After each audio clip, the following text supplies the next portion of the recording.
What's up, everybody? Let's do a quick mic check real quick. Probably should have did that before I went live. All right, we seem to be good. So, guys, we're going to have Traps Wellington on tonight. He is missing in action right now, but he'll be on shortly, I'd assume. He actually just messaged me. But there was a important Twitter space tonight that I actually had no idea about. And it was the Disney Marvel NFTs will be more popular than CryptoPunks in 1 year. Basically, it was like a debate, more of like a discussion between our, new influencers. Again, everything kind of came out of nowhere. But we had Jeremiah, Owyang, and Dan Schawbel discussing with like Foster Hiltz and some other VV folks. And there's a couple of other kind of big names in there just kind of discussing the crypto sphere. So, and like NFTs as well, of course. What up, Cam? So, yeah, I listened in for about an hour, and I'm going to go live, obviously, and talk with Traps about it because he was there as well. Because we kind of got both ends. Okay, he said he's joining right now. We kind of got both ends. We got the like MetaMask NFT. I say MetaMask, the like OpenSea Foundation NFT people, and we have the VV people, which obviously some of us, like myself, are involved with like both. So it's not like you have to like choose one or the other. But it was a really interesting discussion just to like see what the future is. Why would people, hey Keisha, how's it going? To see why people would choose VV over CryptoPunks or over, they talked about like Bored Apes a lot as well. There's also a really big special announcement that I'll mention in a second once Traps comes in here. That was automatically boosted the prices of a lot of the collectibles as pretty much as soon as it was announced. I myself almost FOMO'd in and went ahead and bought one of the collectibles, but I didn't. Thankfully, I already own one. All right, we got Traps in here. I'm going to go ahead and mute this music real quick. Let me add you to stream. Yo, what's up, dude? What's going on, man? Hey, sorry about the delay. Sorry I went live without you. I had somebody asking, so I was like, whatever. I'll just talk about it until you get here. No, all good, man. All good. Nice meeting you. And yeah, sorry, you took a little bit longer of a walk than we had anticipated. So all good, man. All good. It's too dark to walk where I'm at right now. Yeah, we still got some sunlight maybe for another hour or so. So nice, take full advantage of it, you know. For sure. Gotta stay in shape. Yeah, yeah, exactly. Yeah, dude, nice to officially meet you. I really enjoyed the Twitter space with you guys the other day, which, by the way, I don't know if you're on it all day or what, but, like, I felt like I talked to you guys for a while, and, like, I swear, like, I went to work and came back and you were still on that space. Man, so that thing about the Twitter spaces, I hope you don't mind. I'm going to be, I got to make my wife some I don't care. This is going to be really, really chill, man. I don't, nothing crazy. Yeah, so I started the spaces because somebody else had one before me, and they were like, "Hey, I got to go," and I was like, "All right, everybody, like, let's keep this conversation going." I was at work, I was working from home, so I was like, "All right, let's start it up," and one conversation leads to another, and if you leave as the host, even if you have a co-host, it ends the whole session. So I was like, "All right, guys, I'm about to go do dinner and stuff." I was like, "I'm gonna be back in maybe a few hours, and if you guys are all still here, then so be it." And sure enough, I went to dinner, watched some shows, hung out with the wife, and then came back and was like, "What are you guys still doing on, man?" That's wild. What's the deal? So that was probably like maybe even like an 8-hour stream or something, man. Oh, it was crazy, man. By the way, I have you in front of me, and then I have my camera to the left of me, so it's not that like I'm not looking at you. Oh, hey, look what we got in here. Okay. We got Dancing Arena. So what's going on? Yeah, I'm chatting with you guys while I'm like roasting coffee.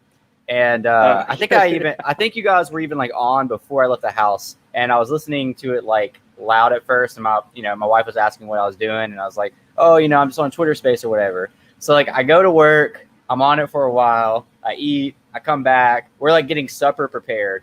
And I was like, there's no way that they're still on that Twitter space. And I see your avatar popped up and a bunch of others. I was like, dang, they're still going at it. That's wild. And that was the thing we were talking about. We're like, at some point, there's always going to be somebody streaming, or in a spaces or something, because it's worldwide now. Like, Yeah. we have people in different countries. So it makes sense that when somebody hops on, we just need a better platform to where we don't have to Yeah, end the yeah, yeah. space completely. Because it could go 24/7, and then that would even make it so then more people can hop in and just talk at any point and be like, what is this? Why is this always happening? Like, Oh, what's going I on? love it, dude. I love it. Yeah, like the Twitter Spaces are super fun for me. It's a chance to like meet people and just kind of like geek out. That's like what I originally was going to do lives like this for, which are still great, because people can go watch them afterwards, like when big things happen, like what happened, a couple hours ago. But yeah, Twitter Spaces are pretty sweet. Let's kind of get to it. Like I said, this can be casual. It doesn't have to be like super systematic. But were you there for the Twitter Space tonight? On that with what was it, Jeremiah, Owyang, and Dan Schawbel? Yeah. Okay. Yeah, I was on it. Pretty much listened to the whole thing while I was running errands and stuff. So it worked out perfect. But I Yeah. thought it was I thought it was a great conversation, especially with some NFT like OpenSea people that Hmm. normally it's just us Veve people talking. So it was kind of cool to see some different people, Yeah. what their perspectives are, and then on our end to be like, what are the counter arguments to what they're saying, because we all know, but there might not be a speaker up there that knows all those details. So Yeah. When somebody, which I think eventually Foster did a good job, but somebody originally said like, well, are VVs even like, are VV collectibles even real NFTs? And I was like, somebody please answer that. Like somebody address that. And yeah, you are somebody, which I'm so glad that you're able to come on tonight, because like I know you have a pretty good size OpenSea collection and a pretty good size VV collection, so you kind of got the best of both. you know what, and I've only recently started getting a bigger OpenSea collection.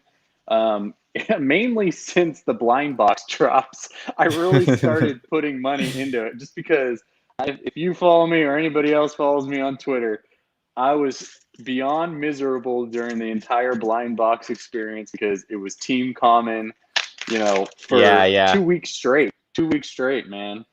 And that can get miserable after a while when Oh, everybody, absolutely. because you're following so many people that somebody's got a secret rare, and the Yeah, community is so pretty small right now to where you're going to see somebody winning, which is awesome. It's awesome for supporting different people, and yeah, I'm happy that people win and everything. But I still have my own pains in not seeing my $7 turn into 1,400, something yeah, like yeah. that. So it just comes with the territory. Oh, for So, sure, man. I get that. I have some like friends that I talk to every day, and some of them I even introduced VV to, that pulled like two secret rares out of the comics. And one of them was it pulled a Kang. I was like, oh insanity, my gosh. Like, insanity. yeah, it's absolutely crazy. And meanwhile, like the best I've received was a rare. Um, I but did get lucky on one of them. It was the What If comics. I was able to get a secret rare on that one. So I left Team Common after that one, and I still complained. When I yeah, when I get it's part of the bit now, where like it's kind of the fun where you play into how miserable you are when you don't win, but you're still yeah, happy yeah, for other people. It's still the experience. That's what we're buying. That's what we're paying for. yeah. So my It's wife also says pretty nice. It's also pretty nice to like buy into something and like know that you're gonna get your turn back as well. exactly. You know what? I mean, initially people were saying it, but the results in weren't that way right away in those first two Yeah. weeks, because there's still that like finding where the value is Hmm. for these things. So people were selling them for $3 afterwards, and you're like, frick, man, I've spent $7. There's somebody who's already made 4,000 bucks off of their secret rare, and I got a $3 comic. And Yeah, yeah.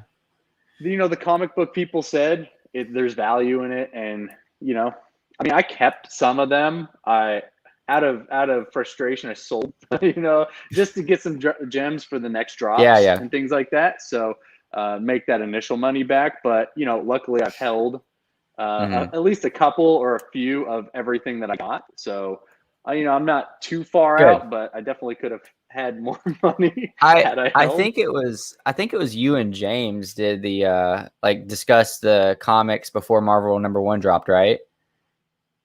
And I'm pretty sure I think James mentioned about sweeping the floor when they hit secondary marketplace. He actually did, by the way. And he bought a lot of them. I think he even said that like over like Twitter or something like that. But I was like, man, they called that one good. Yeah, and you know what? There's a lot of people with that foresight and belief in it, and it also comes down to, do you have the gem capital to do Yeah. that? Because not everybody's going to be able to go keep buying more of them, to see that kind of return. Sorry if I'm turning my back on you. I'm just Oh, getting you're some good, man. You're good. seasonings and all Like I that said, stuff. I want this to be casual and chill. I just so I was going back to the Twitter space tonight. I was in the Twitter space. I wasn't expecting it at all. Like I just got home and I was like, oh, there's a lot of people in this Twitter space and there's some blue check marks in here. And I clicked on it Yes. and it just sounded so interesting. And I was like, please tell me that Veve is involved, because I did see some like Veve people in there, but I wasn't like sure, I didn't know if like maybe people were just speculating like Disney or Marvel or whatever being involved with Yeah. some other project. And I tuned in and I was listening, and like it was good. Like it was really good to hear the discussion. And yeah. What did you think about it overall? You know what? I don't know exactly what the main driving force behind it was. I did see, as soon as I hopped in, Reese, Dan, they were all in there. Alex Oh, was in there. I actually missed them. I must have came after them. I had no idea. Yes.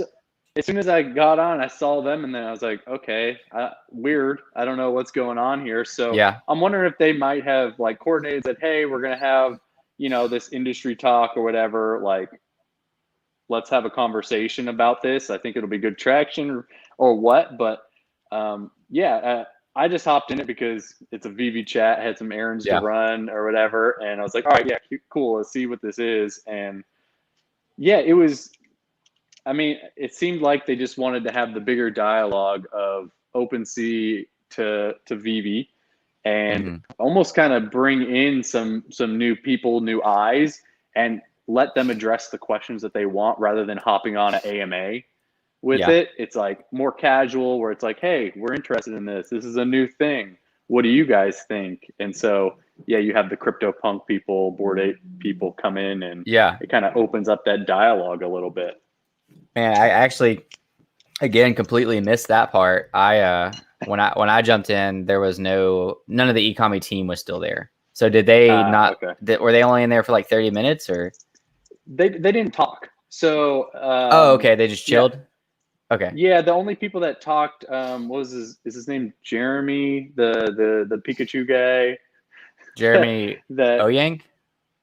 I can't remember his last name. He's got a picture of like Pikachu on his shoulder in his Twitter. He's verified. His company that he works for owns like Squishables or something like that. Yeah. I know who you're talking about. Jeremy Padawar? Something like that. Yeah. Okay.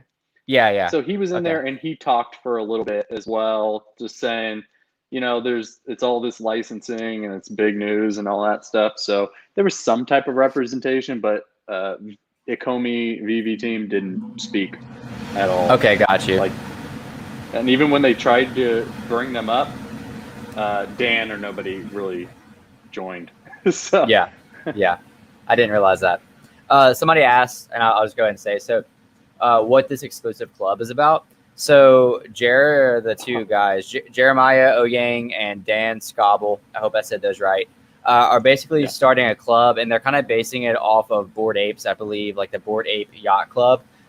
Basically in the Bored Ape Yacht Club, if you own like the certain rarity of collectibles, you're in this like exclusive tier. There's like a tier system, and you get access to like certain private groups and stuff like that. Well, they're doing that with Veve collectibles. And the 3 Veve collectibles that they chose was which I'm so glad they chose Todd McFarlane Batman. One, because I have Todd McFarlane, but I honestly thought they were going to choose Rizzo just because Rizzo would be. I was thinking that cost more. They chose the secret rare Spider-Man, which I think dropped to like 800 at one point, and after the discussion, it's worth like 4.5 thousand now. Did it drop to 800? It was really low. I don't know, maybe 800, but it was really low. I mean, people are hating on it because, like, you know, they kind of changed the secret rare system from like the lucky drops where like nobody really knew about it to, okay, you kind of know what a secret rare is now, and you know, you could have just bought it. Like, why even tier it as secret rare? And it seemed like in the AMA, they initially, what they're saying now is like they should have just worded that tier better. Like they wanted another category of it. Not necessarily, oh, it drops at any time, nobody will ever know what it is. It's just there's a tier beyond ultra rare. And they named it secret rare, which if you call it secret rare, something's got to be secret about it. But yeah, well, especially because the lucky, you know, because the lucky was random. And the old, I think the first secret rare might have been the Ultraman 2D, and that one was random as well, because that was kind of a gift to people who had an error in Veve, and they sent it out. And then so they're giving out another original, one. Oh, sorry. Oh, you're good. You're good. The original two were the Ghostbuster logos. It was the platinum and gold Moogly. I wasn't around for those two. That was before I joined. And I think they told people, hey, we're going to drop this. And so the people that knew were able to get it. So could you imagine if you were around? Those would have been great snacks. You know, to be honest, like when I joined, barely anything was sold out. The Mooglies were sold out. Donnie was sold out. Bubbles was sold out. Everything else was still in the marketplace or for retail. So at that point, you're just going, what can I justify buying? Because nothing's really selling out. So there's no urgency. And it wasn't until they started to fly off the shelves that I was like, oh, frick, I got to buy something. And I was like, all right, I'm pulling the trigger. And I didn't know it until maybe like a couple months ago that my first was a Rizzo. Oh, what? That was my first purchase. And I was like, oh, crap. All right. At least I bought the one I thought was the coolest looking, you know? Yeah. Heck yeah. Yeah, I just told somebody over DM that I feel great, and I also hate myself that I bought Todd McFarlane off of like retail, because like I should have bought like 20, you know? Yeah. Like there's always that like, why didn't I do that? I knew it was a steel collectible that was the first edition, but at the same time, like I'm still holding it, so I can't be too mad. Which, by the way, I don't know if this was immediate, but I kind of check the floor of Todd every once in a while. And I checked after the AMA actually recently, and it's almost at 1K, by the way, which is crazy. Because, like, you know, the joke back in February was 10K Todd. And it's like, we're almost like, obviously we'd have to 10X from here, but like, with there being a like private club now and stuff, like it's almost becoming more possible. No, honestly, the possibilities are endless, especially with how many people. The Todd didn't initially sell out because of its supply. Like people knew it was the first one minted. We knew it was a cool design and everything, and you know, Todd McFarlane, awesome, amazing. However, that huge supply at the time, based on the user base, was too big. Sure. It was too big, and now with all the new users, that supply that we thought was huge is this big. Yeah, which is like, you know, what was it, like 7,500 Todds or something like that? Here, I'll pull up the tweet. Yeah, I know. Now if I see 7,500 of a collectible, I'm like, okay, got it. I'm probably not going to be able to get it on drop day. Yeah. Because it's going to sell out immediately. Oh, and the last one I didn't mention was the Superman FA, which I'm pretty mad about because I sold my Marvel #1 rare comic, you know, like a couple weeks ago. And my two choices was, do I want a low mint Becky or do I want a Superman? And I chose a Becky, which I'm still like, you know, I've been wanting Becky for a while. But the Superman at the time was like 300, I think. And I just checked and it's at 550 floor. And it's like, and it's rising pretty dramatically. So I was like, dang. I really think their announcement tonight over that VIP club is really gonna make those collectibles. I'm not gonna try to throw a number out there, but we're already seeing the price being impacted.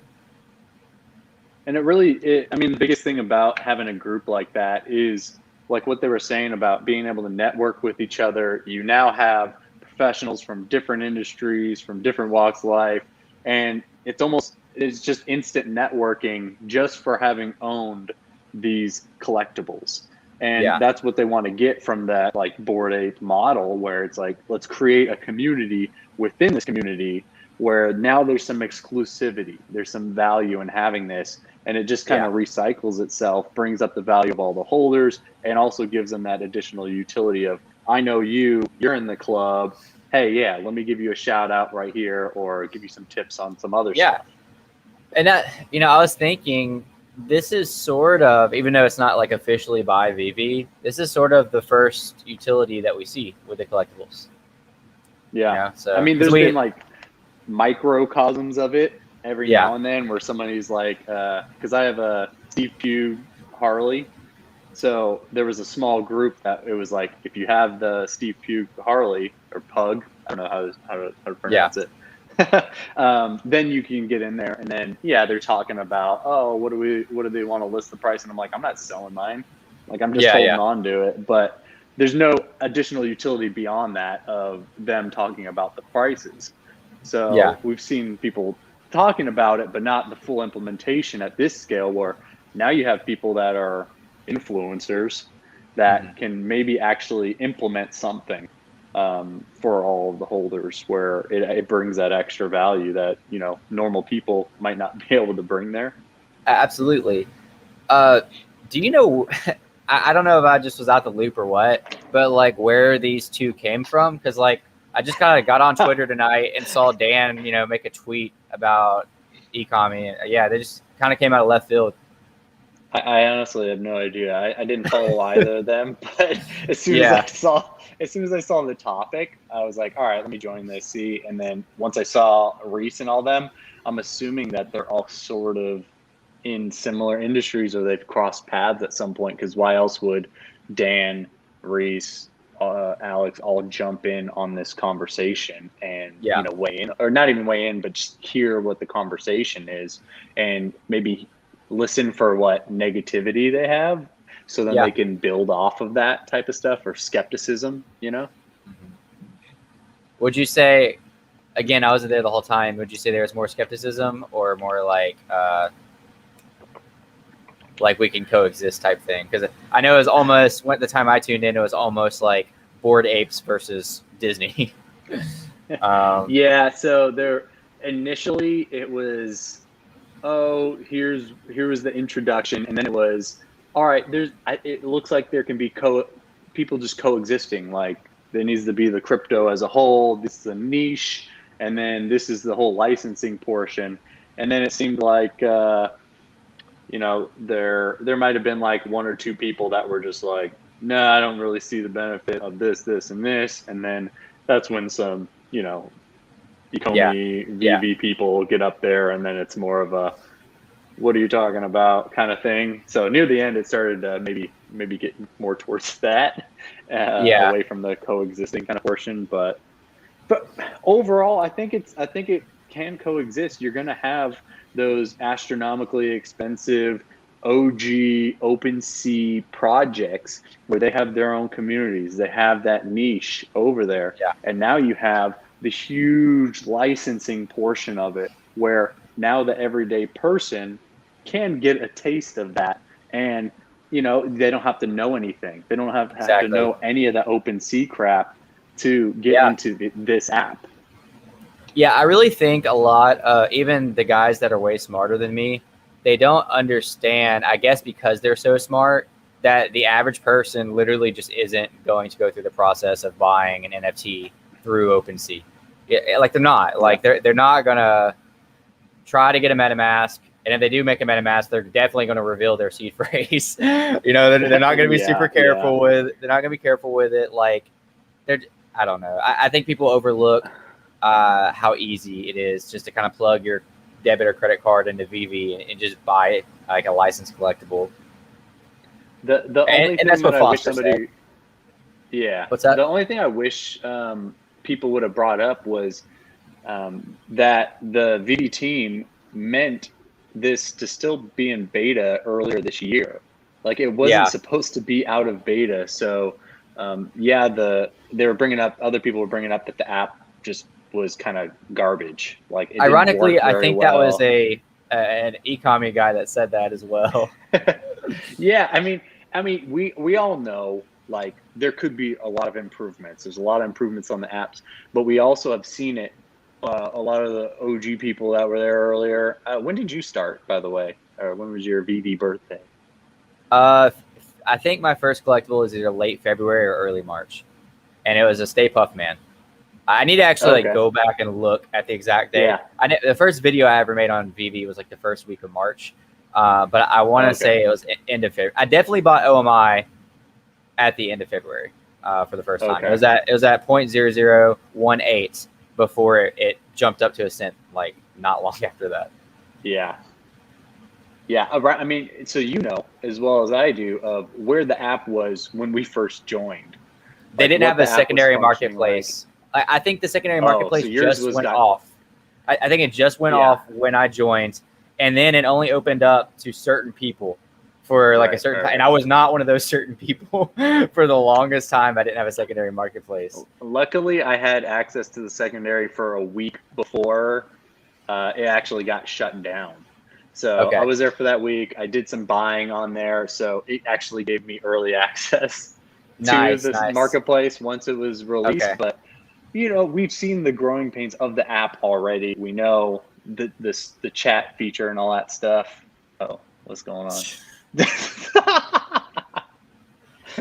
Foster says, someone tell Traps it's illegal to be flexing such big guns on YouTube. Thanks for carrying the torch tonight, Foster. We appreciate it as OMI and VP holders. I commented on his post and I was like, it's hard to articulate everything that we've seen from the beginning of joining, what we've seen firsthand from the team, and like where we see the project going, as well as all the different components that are involved with it. So, yeah. You know, kudos to him for trying to articulate that and doing a decent job for all of us. You know, I think he did a great job, especially when he started throwing out numbers. You know, because that one guy was like, "Yeah, well, we made $80 million in revenue on Bored Apes this year," and I'm pretty sure Foster was like, "That's cool." VV made the, and he gave the number, which I obviously don't have and wouldn't be able to give on the spot. And I agree with what Foster was saying too. Like, it's just a different crowd. Like, you're not going to have all these people spending that much money on. I don't know. It's just so different. It's so hard to compare the two.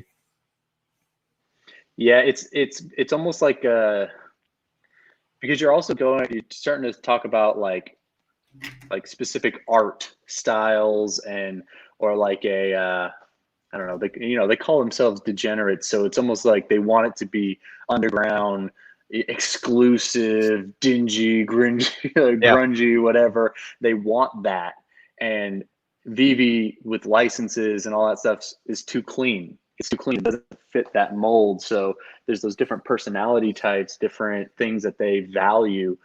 Whereas us, we like comics, we like video games, we like, all these types of things. And to get to own a piece of licensed collectible like that and to be able to interact with it for us brings the most value because that's our childhood. We don't absolutely. it'd be cool to have bought a Bored Ape and have that money and be a part of that community to get the benefits from it. But I think for us, we're enjoying the community. We're enjoying the experience and getting to relive some of our childhoods as adults and get to make money off of it. Like that's the greatest thing, is to be able to make money off of the things that we loved as a kid, Yeah. I don't know. Something about it just feels like safer too, because like, I think Foster mentioned this in either the Twitter space or something, but like the fact that like Marvel is trust VV enough to like, license, be their license, and like these big companies, it makes me trust VV more than a bunch of these side projects, opening up on OpenSea that are always like, a little bit sketchy, sliding in your DMs, wanting you to join your Discord, their Discord or whatever. I don't know. There's an extra level of trust for me in VV, and I don't know. Because it's not easy to get those licenses. I mean, they had that conversation there, but coming from the business world, I know like you have to follow specific procedures to, once you get the license, even keep the license and then Yeah. not get fined for whatever you didn't adhere to. So all those relationships and having, the people that we do, leading Veve, their connections, their networks, it doesn't make sense to not want to invest in that. That's like saying, yeah, I know these people are the greatest with licensing or whatever, but I'm not going to invest in their business. Yeah. Well, they've proven themselves. Yeah. Yeah, So absolutely. what other argument do you have? One of the arguments was so lame, dude. It was like, yeah, but what can you do with VV collectibles? It's like, what can you? I mean, like obviously, like we know like the value that NFTs have, but like you can do a lot more with VV collectibles right now than you can with your average NFT. So I thought that was a really weird point that guy was trying to make at the end, and I don't know, he was just trying so hard to like, I guess, be negative on it, but I just didn't see where he was going with it. And unfortunately, we didn't have somebody up there to give the pitch on what you can do with it, because I think there's the aspect of, yes, you're buying this 3D collectible, right? That in its essence. So you now own a digital version of your favorite action hero, action figure, what have you. And now you can put it into real world augmented reality. Yeah. Okay, great. Yeah. Yeah. And then somebody, I think Crypto Baby brought up the vaults, in which now you can build worlds with your collectibles on top of that. But there's an additional aspect where, because you're able to put it in AR, I feel like once the technology keeps getting up, once we can put those the AR collectibles in a space and time, and we can move around it rather than it just kind of be, because if I go like this and I put my hand up, it's printed on my hand. Yeah. But there's technology now where you can put it in that space and time. You can go behind the collectible. You can come in front. Once we have that, I feel like we'll see a lot more. We'll have more accessibility to like YouTube videos, TikToks, things like that, where it's more interactive. You can play off of those things more, and then you can start to get that social media connection to it, because some of its potential of what you can do with it. But yeah, what can you do with a JPEG of a Bored Ape? Yeah, or and something like that. They're even saying like, well, it's not just catered to kids, but I guess somebody was trying to argue like, well, what are kids going to do with it? Like, it's really cool for kids. Like the comic books are really cool to read to kids and like to have. Also, like, I know nobody in the space wanted to mention this because this is speculation, but like if Marvel does decide to add utility, and me and you have talked about this before, like imagine like you're anybody our age or a high schooler, and Marvel's like, hey, if you're holding any of our NFTs over the VV app, we give you early access to this movie. Or you get a fast pass at Universal Studios, or you get a physical collectible if you come to one of our events. Like there's so much stuff, like so much potential, which again, I know that's speculation because like we don't really know, but like it would just make sense to me that somebody as smart as Marvel or Disney and all these other big licenses that we are either have or going to get would add those type of utilities to it. Because I mean, at the end of the day, they're just going to make more money from it as well.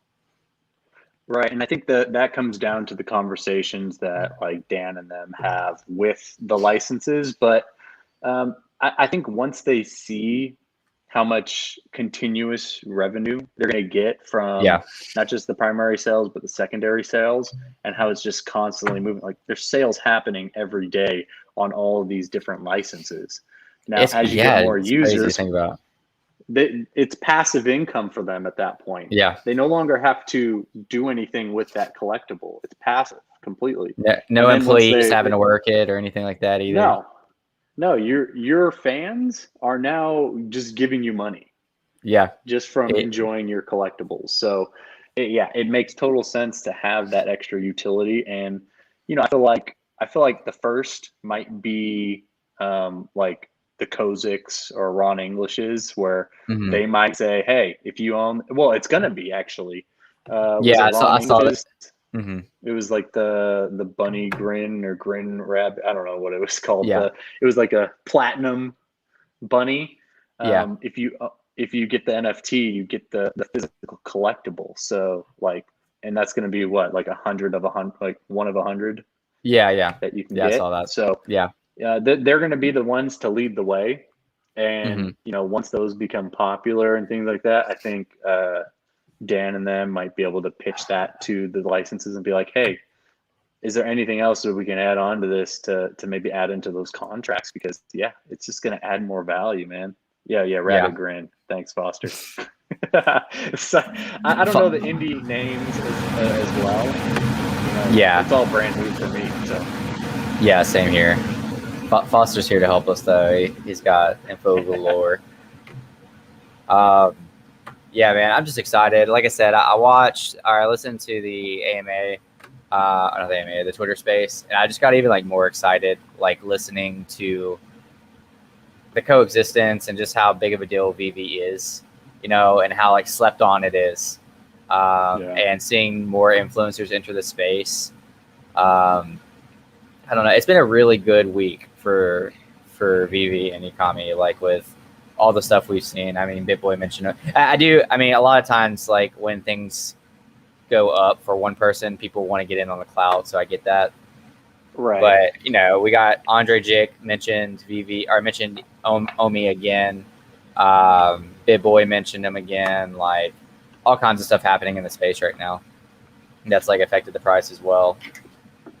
It's only a matter of time, before all those different people, it's just the compound effect, and then there's just a huge flood. Like people were saying they couldn't get into the app during that little chat right there. So, who knows? People were, texting their friend, hey, check out this app or whatever during that Twitter spaces. Absolutely. Let's yeah. see. What's Foster got going on here? He said, I loved how many people had no idea what VB was before the night, were really excited once they learned what it was. Yeah, like, I don't know. Like, hearing that, like, Bored Apes is going to compete with Disney, like, maybe, maybe, like, relative to the Cryptosphere. But relative to all of Disney's and Marvel's and Jurassic Parks and all that fan base and how easy it is to buy it, you won't see as big of money coming in, whatever. I don't even know what a Bored Ape costs right now. Do you know? Let's even say like I don't even know what the floor is. I know they're insane. Yeah, though. Like maybe our floors won't be quite as high, but to say we won't have the revenue and to say that like people won't be willing to pay money for it, like good money for them, is kind of ridiculous. I mean, it very much. Some of these collectibles, we've seen what the actual physical Marvel #1 has gone for. So who knows? Like the price for the secret rare or the Kang comic could go up that high, especially once we have the Immutable X thing going on. You never know. Like it could just that easy get into that realm. I didn't even ask you. This is kind of going back to the VIP club, I guess that's what we'll call it. Do you have any of those collectibles? Oh, luckily I got all 3. So oh, nice. I'm good. I'm good on that. I actually, as soon as he said that, I know the buy-in for Superman was like when I looked at it, it was like $520-ish. I ended up going and buying a second one. Did you really? Like as soon as he said it? Like, as soon as he said it, I went right over the app and I was like, all right, this is the most affordable one right now. So got that because I know people you even had the excitement from like the Ray Fixie and all that stuff where he's like, Superman is going to be huge, which it's an FA. And, I'm feeling like I need to, I took it for granted what I already had. And it's not until you have conversations like these where people don't even know what it is. Like that girl that was like, I would have loved to know about Tokidoki and Marvel when it launched. And I was like, I mean, Marvel did tweet about everything.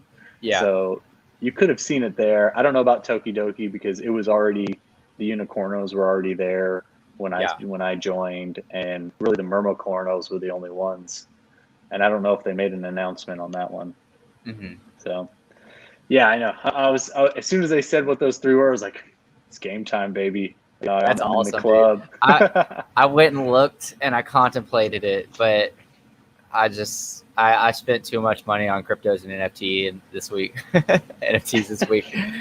I've kind of set myself a limit where I'm like, I don't want to pump any more money into it.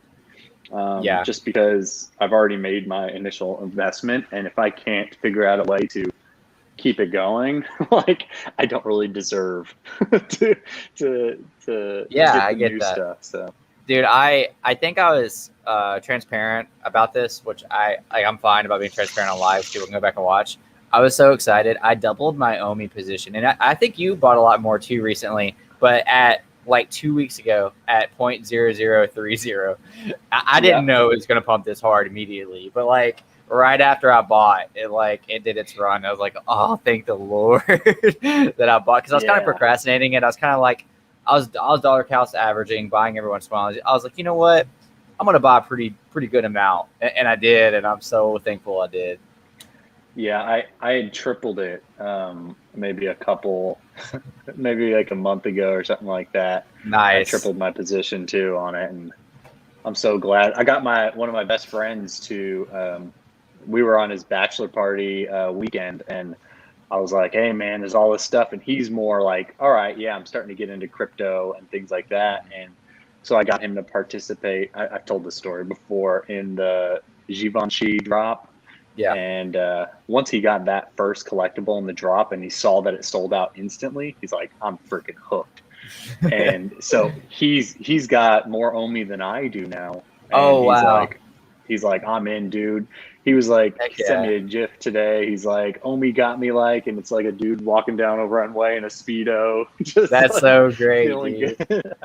I'm gonna address two things real quick. Somebody asked how Oh to yeah, join the sorry. club. You're gonna have a Superman FA, a Spider-Man Secret Rare, or a Todd McFarlane to be in the VIP club. I don't really know what it's going to consist of yet, but that's just what we know so far. Is you need that to be in the private Discord, which we'll see what Yeah. happens then. Somebody said I picked up my second Todd for around 450 before the moon. That's awesome. I can't tell Oh you how yeah. many I can't tell you how many times I've almost picked up another Todd. I only have one, and I never pulled the trigger on it. But yeah, I checked right before we got on this live, and Todd's floor is pushing 1K pretty heavily. So I was like, I don't know. It's That's tough awesome. to time stuff, man, because we've seen it go up and we've seen it go down. So Yeah, um, it's like, do I wait until another drop's announced? Because that's usually the best time to buy a new collectible. Is yeah, because everything they're you know trying to sell for cheap to get exactly extra liquidity to buy a because new one. if they announce Iron Man and they have a ultra rare secret rare, people are going to start selling their crap for the secret rare. Yeah. Here's the fish. Well, even like you said, like you don't really want to put a whole lot more in because you've already put so much. So it might be easier for you to free up liquidity by selling off something, even though it's painful. Yeah. But I mean, sometimes you have to. Well, and so what I've done too is, so I got lucky because when I bought my Todd, I had like it was like a 120 or something like that edition. So it Oh, was pretty low what? Todd. Heck yeah. Yeah, nobody was buying them. Yeah. And when I had bought them, they were still in order. Yeah. So, I wasn't the earliest one to buy it, but I wasn't the last one. So I sold that one before the Comic Con exclusives came out. I sold that one for like 3,000 gems, Nice. Nice. 3,200, which, some people would be like, it's worth so much more. At the time, I knew what I needed. I didn't want to put more money in. That's my goal, is to Yeah. just have my collectibles, just recycled gems in there so I can get on new drops. And so far, yeah, it's been working. And then once I exhausted all of those gems, Yeah. buying collectibles, I liquidated my Superman number 44. So Oh, you pulled Superman 44? I got 44 on the drop. Yeah, Okay. and that was my What's to do with best you and pull. low mints? What the heck? I feel like you always get low mints. No, man, no. So You that was literally my just posted a picture of you pulling a comic that was like 3 digit. yeah. So that was, I mean, that was blind box. There's no skill on that. So I think Superman was one where it was actually, if you get it faster, you can get a lower Okay. mint. Yeah. So that was still before the randomization and everything. So I was like, frick, dude, and was able to maybe get like, I think I got 6,800 gems from that. And so Yeah. now it's all, I don't want to put any more money into it. Just want to recycle it. If I get a good comic drop, I want to flip my comics for gems so I can get my 3D collectibles. Sorry, people that are big comic fans. You know? I mean, you know me. I sold the Marvel #1 rare last week, and about it held. I could have got right now a little bit more for it, but I really wanted Becky, and I wanted a low mint of something, so that's what I got. There's nothing wrong with that, especially because we've seen the collectibles that we want. We've seen stuff. Oh, let's see what we got over here. I haven't sold one VV NFT. It's too new to sell anything. There's that methodology as well, man. There's, hold it forever. You're the only owner so far. It could have value down the line that there's fewer holders, especially because now there's no degrading of the quality. So what do we value? What are we adding value to? There's the mint number, there's the total supply, and it could be FA, CE, and maybe how many owners there are. If you've only had one owner, maybe it's more valuable. I don't know. Well, so back in, I guess this was March, they had the drop with Nightwing, and I managed to get a Nightwing off that drop. I sold it a week or two later for $1,200 over PayPal via Telegram, third party, and I spent that entire $1,200 on Omi. So, whereas people argue, which I do think some collectibles will, for lack of better words, moon faster than Omi. But as far as that argument goes, I mean, I think that's a good trade-off for me. One, Nightwing later went down and has yet to recover to that price point, which I think it will eventually. And Omi, I don't know what the buy-in was at the time, but I mean, it wasn't booming yet. It wasn't when it was at a cent or anything like that. So no, that was the perfect time to sell the Nightwing because like you said, it hasn't gone back up to those levels. I think the highest. Well, I mean, I ended up getting 2 from that drop as well, and flipped one for $1,400 at that time, and that was right afterwards. So people were just wanting it, and then I still have my other original one that I've just kept the entire time. So. That time was the time to sell, but you never know when people are going, oh, now there's a Nightwing movie coming out, get Nightwing, and Nightwing might shoot up, and people want the FA. Or some influencers come on and say, hey, we're making a VIP club for Nightwings. Yeah, exactly. So, it is pretty volatile, but that's why it comes down to the ones that you want a long-term hold are the ones that you enjoy holding, or maybe all the sets, like Gooseneck over here. He just wants to hold them all. He or she wants to hold them all forever. So, so be it. Everybody's kind of got their own strategies, but the fact is this conversation that we had on Twitter Spaces that went on made me really appreciate how early I got in on VV as a whole. Yeah, absolutely. I agree. Faster than really crypto people, crypto people who are on OpenSea buying different NFT projects. Like Foster said earlier, still don't know about VV. Yep, exactly. It's crazy to think that, because there's always those where you hear stuff about it. Oh, back in the day, I'd heard about this, I'd heard about that. And this really does feel like something where something big's happening. There's going to be some type of shift. And this is new technology. It's new something. Whenever there's something new that's trying to disrupt the current, which the current is the physical world, now we're going to digital. And there's got to be something to transition.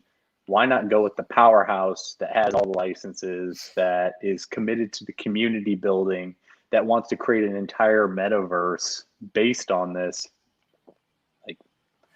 And there's a coin that you can own to also. Mind blowing, man. Mind blowing. It's seriously. I mean, I know you watch Crypto Far West documentary, right? Is it 1 and 2? I swear that thing made me tear up.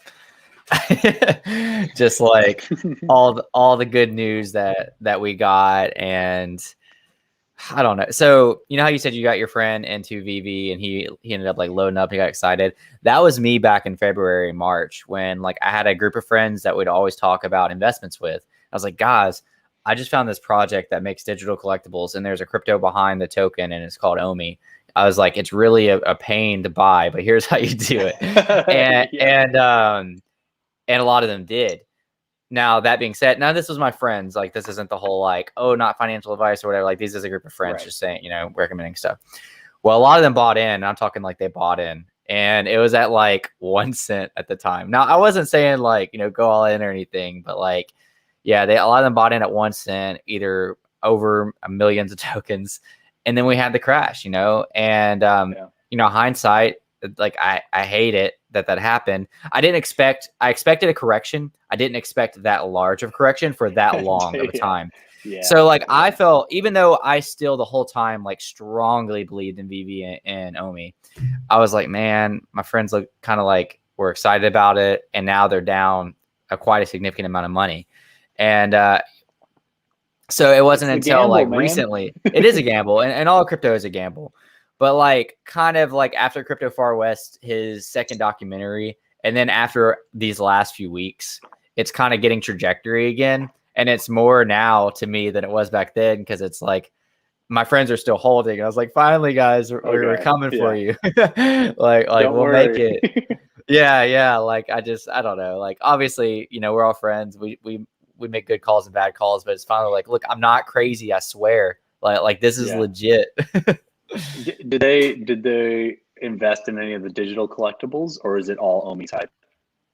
Yeah, some of them did, and actually, like two of them. One of the ones that bought $1 million, he pulled Secret Rare Kang last week or whenever it was, correct. And he pulled Secret Rare Spider-Man comic, and then my other friend who bought in with me. He pulled Secret Rare Loki, and he pulled Secret Rare Hulk comic. So I don't even feel bad for him anymore. To stop participating. Yeah, you're like, stop participating. You're taking my secret rares. I almost sent one of them some gems. It's just like, hey, look, I got this one. Like, I'll split the profit with you if you pull a secret rare. So yeah, they made up for it. And that's the kind of selling point that maybe they can have with somebody, is saying, hey, I've spent $7 and this thing's now worth freaking thousands of bucks, dude. Yeah. It's funny because I'm like posting that on Facebook quite often, like, because like everywhere where I live in South US, like nobody cares about this stuff. Nobody knows about like anything NFT or crypto related besides like maybe Bitcoin. So like I'll post on Facebook something about it and like nobody cares, and then I'll be like, all right, you know, casually be like, I just spent $7.99 or $6.99 on a virtual comic book, and I flipped it for $200 the next day, and everybody's like, wait, what? How? What? And you know, like gets them like interested in it. It's like, now you care, okay? Yeah. So, sometimes it's just the monetary, and I'm still finding the barrier is them saying, well, can I cash out yet? And I'm like, no, but you're investing in something so early that we all know eventually you're going to be able to cash out. Yeah. Like, we know. Yeah. But them saying, like, my brothers will both be like, well, if I can't really cash out right now, then I don't want to do it. I'm like, you're an idiot, because eventually you're going to be able to. Like, we know it's there. They're like, but is it there? And I'm like, no, but you're investing in this now to get in early, so then when you cash out bigger. Yeah. I mean, like, there's just that barrier. And you know, obviously it's not recommended, but like people go through the headache of like flipping, like say vehicles. Like my dad, you know, sells used cars or like products like on Facebook. Well, you're going to go to that extent to do that. Might as well just do a third-party transaction. Like it's so much easier. Again, like not that like I would necessarily recommend it, but like I have quite a few times sold via escrow over Telegram or Facebook or whatever. And sure, it's like a little bit of a headache and a little bit of like research to make sure you're using a legit escrow and stuff like that. But like at the end of the day, you're still turning, you know, $6.99 into hundreds, if not thousands of dollars. So exactly. Yeah, I'm gonna be right back. Yeah, man. And by the way, if you got to go, like, it's cool. Like I know you are probably busy. It's the last minute. I wanted to talk with somebody about this. I just drank a lot of water, so I'll Yeah. be right back. Sure, man. I'll see you. I'm gonna address some things in the chat. Somebody said, "What is the best VV NFT you own that you are holding on to?" I would pull it up right now, but my phone's over there. I own the Ultraman 2D Secret Rare. I got edition like 312, I think, or something like that. It was back in March when they had the mess up on the Ultraman drop. And they sent out the free secret rare. I was one of the ones that got the free secret rare, and I got a 3-digit secret rare. Foster said that his is the secret rare Spider-Man #1 comic. Did you pull that, Foster, or did you buy that from secondary market? That's pretty sweet. I swear, like everybody's pulled a secret rare except for myself. Justin said people's in the window. I saw the same thing, and it's kind of funny because they like shut the blinds since then.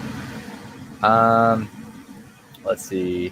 Do you think the Lucky, a secret rare at 999 mints is more valuable than Hunter at 888 and the secret rare tag is more important? Let's see. Foster said, from a pure rarity perspective, but the fact is the secret rare is CC exclusive and it completes a set. It takes the cake for me. I agree. We got the secret rare can be special in VV limits. Got Jen. Sorry for just not getting to this. Jen Hid. Hello, guys. Hey, how's it going? Justin, you have to explain Alfred Kahn. Oh, yeah, I actually am going to come back to that. Foster said, my wife pulled it. It's safe on my account in the meantime, though. Oh, yeah, I forgot you told me that. Well, technically, if she pulled it, then she gets to choose whether she wants to sell it or not, right? Yeah, true. Or hold on. Are you guys married, Foster? If you guys are married, then you guys had to go 50-50 on that, Yeah, they're married, so Oh, yeah, I can see it now. Yeah, I just now started, after all this time, I don't know why I waited this long, started using my wife's phone for drops as well. So, like, I'll use 2 phones now. But my wife helped me out on Comic-Con weekend. So, cool. we both were able to get Hunters of the Jermaine Rogers. Sweet. So, she was super pumped for that one when we both got them. We're like, yeah, dude. That's really cool. My wife and I both went for that drop, and both of us didn't get what we went for. I went for a Hunter, and she went for a I don't even remember the blue one. I hate that. I don't remember the name. Night Watch. Yeah, Night Watch. And the reason she didn't get hers is because she had to load gems, and I think in the process of loading gems, I thought it didn't matter up until that point, but I guess it didn't matter. Oh. Foster said she's listening. Yes, we are, and that's true. And somebody said, explain Alfred to friends. So Alfred Kahn was brought up in the Twitter space tonight, and I think that probably blew people's minds as well. Because, again, I just don't think people realize to what extent VV's license and connections are. And somebody did bring up tonight that, Alfred Kahn he brought Pokemon to the U.S. specifically. I know he's brought a ton of big licenses over. So he was in charge of he basically rebranded it from Pocket Monsters to Pokemon. So came up with the name, came up with how to market it, started putting it out to the TV channels, got it into like the worst time slots, and saw that the crowds were coming to Pokemon. He's like, look, guys, we got to get on freaking mainstream, like get on those hot times, and was able to get it into those slots and really just target that audience a little bit more. So, mastermind. Dude, and like, I know we talked about this in the Twitter space. Like, I don't think you guys understand like how big of a Pokemon fan I am. Like, I'm legit liquidating like 90% of my portfolio to buy like Pokemon collectibles, and that's not even for like the flipping aspect. Like, it's going to be awesome. And Traps and I spent like way too long talking about this, but the amount of like utility and like geocaching and like things that they can implement, like implementing shinies and all that, like the amount that they can do with that, like, is absolutely like mind blowing. So, and I'm really, you said earlier that a couple people mentioned, I think one of them was a VV guy, that the app isn't great yet. And like, I could see that to an extent, because like you said, like they weren't expecting this much user base yet. But I can imagine that they're waiting, if they do announce something like that, they're waiting to announce it until they have that app that everybody wants to get on.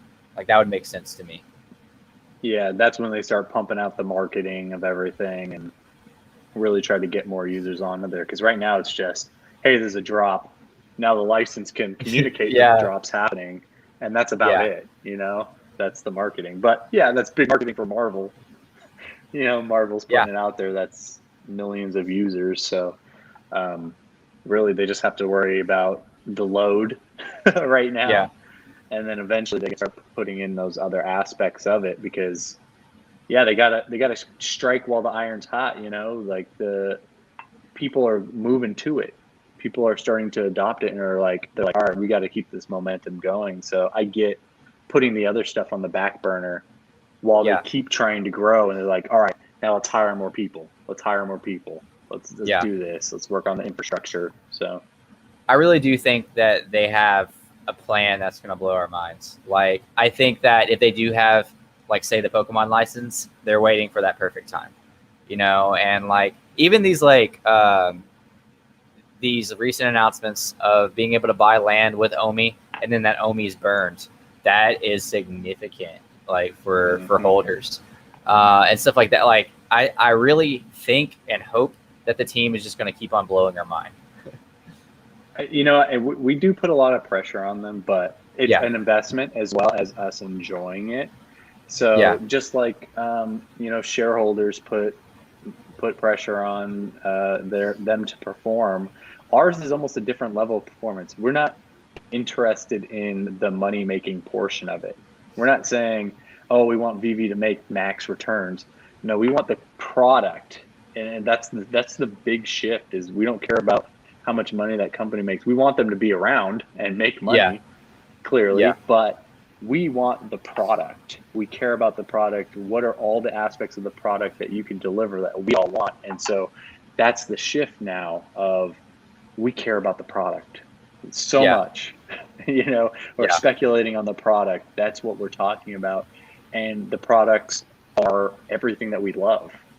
So, the pressure is more so not how do we make money? It's how do we deliver to all of these fan bases, the thing that they want and, make people stay. And I want to say, I don't know if I talked with you about this or Foster mentioned it, but they like straight up said that there's pretty much not a license that they tried for that they didn't get, which is crazy to think about. I've heard them say it on AMAs where they're like, and it was not that they just tried for it. It's everyone that they wanted, they've been able to get. Yeah, that's what it was. If none of them wanted Pokemon, I'd be surprised if none of them wanted Pokemon. I'd be surprised if none of them wanted Star Wars. We already know these are in the works. We're just waiting for the final confirmation, like you said, and the final, when they choose that moment, what time is that going to be, and what's the implementation going to be like, and what are the features, and because if they released Pokemon now, there's not as much utility around it. There's not as much you can do with it. You get your figure. It might have a move that it does, but maybe with us speculating, eventually they listen in. Little chibi Charmander. That's my AirPods case. Nice. Pokemon was one of the first big brands that I was so excited for when the video game came out. I just wanted to get that game. I needed that game after watching the show and everything. I'm like, as a kid, it was addicting already. And then you get into the game, and me and my brother just spent so many hours playing that game over and over. We had to share a Game Boy at one point, and then eventually we're like, frick that, dude. You're getting your own Game Boy. I'm not sharing no more. So Pokemon was life for sure. Yeah, absolutely. We got quite a few comments. Sorry. We got rambling. Oh, all good, man. This is good. Foster said, my theory, Marvel, I'll read it from here. Marvel is a test run for Pokemon. Roll out blind boxes to make sure they work. Test the app, load, onboard more users, then explode. I hope you're right. That would be freaking awesome. Justin said these 11 people here will be legends one day. We had 11 people in the chat at the time. It's pretty funny. Kyle Wilson said, I've invested more into ILV than Omi. No, I'm just kidding. He said, look at look at those Captain American looking pecs. That's funny. Said, hi, sorry guys, had to. Appreciate it. Kyle made a video on, I don't know if he's still in here, but he made a video on the two influencers that we got, Jeremiah Owyang and Dan Schawbel.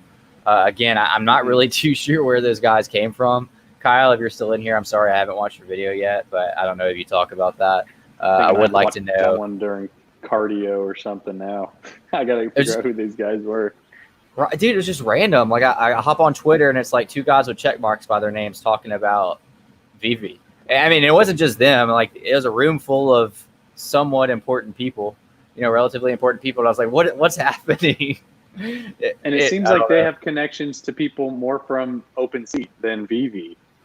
Yeah. Like it seemed like once we saw Veve in the title, all the Veve people joined.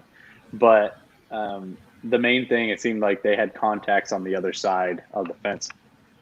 Yeah. They're like a bridge. And they were even not at times, like the whole time they were defending Veve. And I thought that was kind of cool. Yeah. Like if somebody like had a question about it, I think it was Dan kept on saying, well, actually it's this. And Foster, I think, was pretty accurate about the revenue, and he just like reaffirmed, like, yeah, you're right. It was this much in revenue, so it was pretty cool.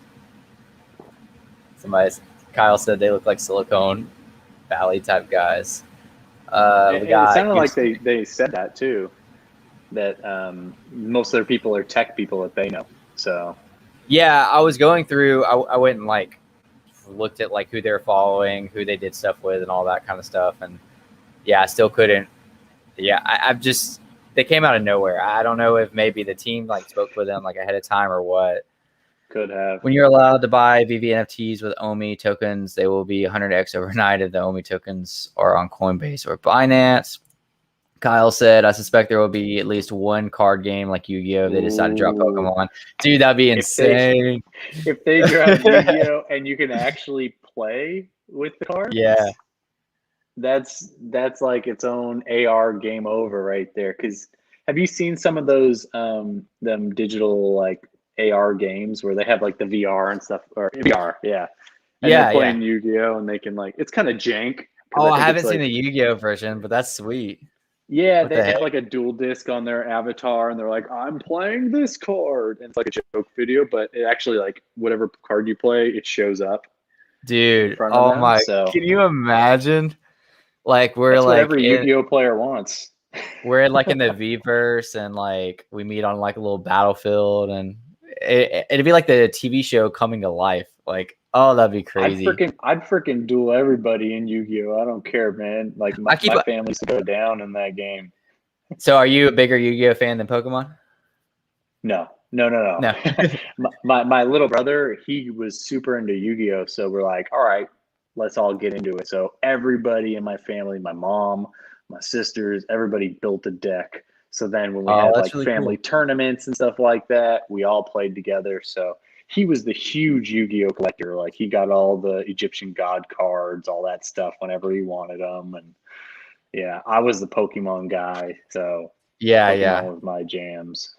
Dude, both of those would just be like crazy. And again, like somebody during the chat was like, "Oh yeah, but like, what are you gonna do with the collectibles?" I'm like, okay, first off, we already are gonna have utility, just like the reason NFTs are valuable, like one of the main reasons. But like besides that, like, do you not see the roadmap at all? And maybe they just didn't know. Maybe they don't know the roadmap. It just seemed a little bit on the pessimistic side to me. Like, oh, all you can do is look at them in your showroom. It's like, no, like there's so much more to this. And like they did say like the Vverse is going to be more social aspect at first, but like gamification is coming. I do like the point that was like, okay, well, gamification isn't going to replace video games. I kind of agree with that. You don't really know because we're just not there yet. I mean, it's just so different. But like the things we're talking about, if they come to fruition, like that's yes, people are going to be playing that. Like I don't know how else to say it. Like you have ownership over your avatars, you have ownership over your collectibles, over your like what you're using to play with, and you're playing with it. It's more than a Fortnite skin that you can buy unlimited of, and all your friends have the same skin. Like our Call of Duty, like everybody can buy this Rambo skin and look like Rambo or you.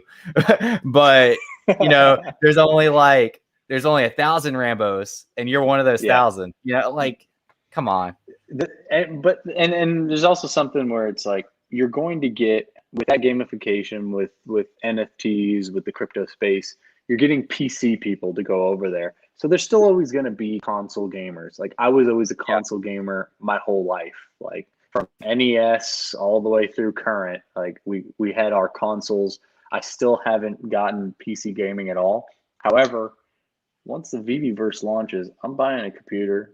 I'm going to be on that, and I'm going to be switching over. But then you're going to get people that are going from PCs to come over here to get into this type of metaverse and things like that. So you are still going to have gaming. It's not going to replace gaming completely, but you might have pay to earn games now, or play to earn games, where you can make money off of just playing your games, just off of having these avatars and doing functions within a video game, essentially, How are you going to stream with me on a play to earn game if you don't have a PC yet? Well, I'm going to have to get a computer to do that. I remember your comment. my wife's got a Mac, and that's all we got. Do something off of that. I've talked to Kyle about it too. Like, for real, that's a big thing I would love to do, is just to like get a group of people who are like into this type of stuff and just play a bunch of play to earn games, like different, like those style games, or like NFT based games. Like, there's nothing like that. Like, there's no, Nick Merckx of Illuvium or a Vverse or like whatever. Like, it's so new. I don't know. It'd be really cool. I think that's definitely a niche right now of YouTube opportunity or streaming opportunity, because it is so new. So yeah, why not tap into it early? Only Link said Charmander common, Charmeleon uncommon, Charizard rare, Mega X secret rare, shiny secret. Traps also talked about, like, on a lot of OpenSea NFTs, you're able to like sacrifice. So like, hypothetically, if Veve has Pokemon, we could have like, maybe if you had a Charmander and a Charmeleon, if you could like sacrifice them, or even just because you have both of them, you have access to the Charizard, that'd be like really cool. But we had Kyle said Exodia obliterate. That's awesome. Obliterate. I miss it, man. I miss it so much. Somebody said, how many full sets do you guys have at the moment, and how many do you think will be ideal? I'll let Trap say. You got a lot more than I do. I have 34 right now. Dang. I'm waiting until the next drop, like the big drop announces, to buy my rare, was it sugar diabetes bear? So I'm gonna wait till the next. I love that. I'm gonna wait till the next drop it gets announced, and then the price I'm expecting to drop. So I'll have 35 sets by then. I think it's funny that somebody so healthy doesn't own a sugar diabetes bear yet. Funny, I just put out a video. So I have a YouTube channel now too. So absolutely, it's all just joke videos. I like to have fun with NFTs. I'm trying to get that to where, if you search Veve, you're not just getting all technical analysis and stuff. You're seeing how we're having. You're not just getting a bunch of like Foster Hilts or Kyle Wilsons. we definitely need those. Us investors need that for sure. But there's a plethora of knowledge out there. Yeah. So I wanted to have some fun with it. So actually the most recent video I put out was Serial Killer Season 1. And it was me giving healthy alternatives to the normal high sugar, high fructose corn syrup cereals to the characters themselves. That's so, great. I need to go watch that. A little fun with it. Yeah, that's funny. You were the one that did the was it the Labbit, like looking into the butthole, and there somebody else did a video where you go into the butthole and there's like a club. Okay. Somebody else did that one. If that's the one you're talking about. Yeah, that's what I thought of. Yeah. Mine was just talking about the Labbit's buttholes. So. That's funny. Yeah, so we had quite a few people come through this stream. I just want to say, like, yeah, Traps has his own YouTube. It's just Traps Wellington. I'm pretty sure I'm sub to you. Here, I can pop it up though, just to it's all good. Give you a shout out if somebody watches it. And obviously he's on Twitter. You're let's see. I'm gonna find you. I only got like 318 followers right now. 319, baby. Yeah, 319. There we go. Here we go. So yeah, here's Traps Wellington's Twitter, 319, and Funny. yeah, he makes funny videos. Lots of them Well, too. so wait, I need to update that homepage because it's blank, ain't it? If you click on home, is there nothing there? Oh no, there's a bunch of Dude. unicornos. Oh, we just lost Traps. He apparently got so embarrassed by his homepage that he left the stream. But I guess that's a good segue to wrap this section up. If you're not following Traps, seriously. Oh, there he is. Hey. I don't know what happened. I was like, I thought you got so discouraged about your homepage you left. I gotta go fix this now. I know. Dude, what? My homepage. Oh, bye. Sorry, gotta get out of here. Yeah, all you got on your homepage is a bunch of unicornos, bro. Oh, that is one of my videos too, where I actually train Fumo. I show you how I train my digital collectibles. So yeah, if you ever want to know how to do yours and get them a little bit bigger, that's the video to check out. Heck yeah, man. Also said thanks. Next video, I'm wearing a top hat to add flair. There you Kyle go. said, "Oh man, the labbit butthole did not die." Gooseneck said, "Great show." I originally said we're getting off because well, I guess Traps needed to go fix his homepage. Yeah, I just sign off, dude. Kyle said, "Rage quit." But, I mean, if you gotta go too, funny, man, dude. It's up to you. You don't gotta end it on my shout out. So actually, on this, I did want to mention I have two sections. So if you go to playlists, I have Trap House Reviews, which is just me having fun with the collectibles. I can have different whatever series. I just do little skits and have fun with them. And then I also have another section that's called Traps Visits, where I visit anybody through the community, anybody that reaches out that has a vault.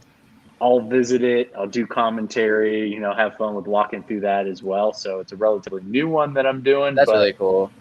I want everybody to have fun with it, no matter how big or small the collection. I also try to get people's gem addresses so I can put that in the description. And if anybody's feeling, generous, they can donate to these vault builders themselves. Okay. So sweet. I made a family photo. Can I send that to you? You can send me the vault and tag me in the vault, and then I can do a walk. I'm just kidding. It's so like literally my friend and I were like, hey, let's do something. Like we just laid out all of our collectibles and like made like a family photo of all of our collectibles like on a wall. I did that at one point, and then some of the collectibles just started crashing the entire vault, so I had to delete it after a while. Because you had too many? Yeah, it started to just especially when they added the effects to things, you just couldn't have all those collectibles in there all at once. I didn't even realize that. So do you know, I don't, so I'm asking you, do you know anything about the V2 vaults that are coming out? I know that if you have a V1 vault, you're allowed to keep it as long as you don't delete it, but I've heard, stuff about the V2 vaults. As far as like just its functionality and everything. Yeah, like how's it different? Like I know it's probably not gonna have it's probably gonna look different, but besides that, like I don't know. Yes, so I think they just wanted to clean it up and make it not look so generic, make it look kind of like a luxury vault type of thing. They cleaned up some of the like walls and textures and stuff, so there's no spaces. It doesn't look as sloppy, as well as improve the lighting within it. So I think it might be Trevor was focusing on all the lighting within the rooms and things like that. So it's supposed to be a whole cleaner, sleek look and just kind of give you that like baller feel. Like you're rolling in the dough when you got your vault and you're walking into it, So yeah, that's cool, man. But it also sounded like they're creating an opening, so they want you to go out and put stuff outside of the vault as well for the people that build, those in-depth like True Tech Junkie and his insane vaults and Crypto Far West. I've seen some people put so many hours into their vaults, man. It's crazy. Like how creative people are. Traps rumor on the street. I mean, my only excuse is that I got bad calf genetics. All right, but calling me a unicorno, as long as I'm a metalo, I'm okay with it. I really wish I'd have bought the entire Unicorno collection. I probably will get it one day, but yeah, I feel like I Funny thing slept on about that. the unicorno set is I originally got it, and I traded that back in March for my Steve Pug, Steve Pugh Harley Quinn. I traded the set. Oh, for it. really? Okay. Yeah. So probably my best trade to date. Yeah, was for real. that one right there. That's awesome. I've never traded a collectible that I could think of. I've bought. I mean, obviously I bought. I've sold collectibles. I've never traded. So. That's something that we haven't talked about on AMAs is implementing the trading component of it, because I feel like that's a huge aspect of the app where we need to have that kind of built in. Because imagine if you can trade a whole set for one individual collectible that you've been wanting, things like I did right there. You know, that's super valuable within a collectible app. For sure. So, I agree. You gonna ask it next AMA? If I can get up on stage. They usually put me up there. I try to make it a little funnier when I'm up there. Really? So we'll see. Yeah, you should. That's a good one. I feel like I was gonna say something, but it left my mind. Sorry, man. I just keep rambling. We're talking about. Somebody asked you how many sets you had earlier. You didn't answer.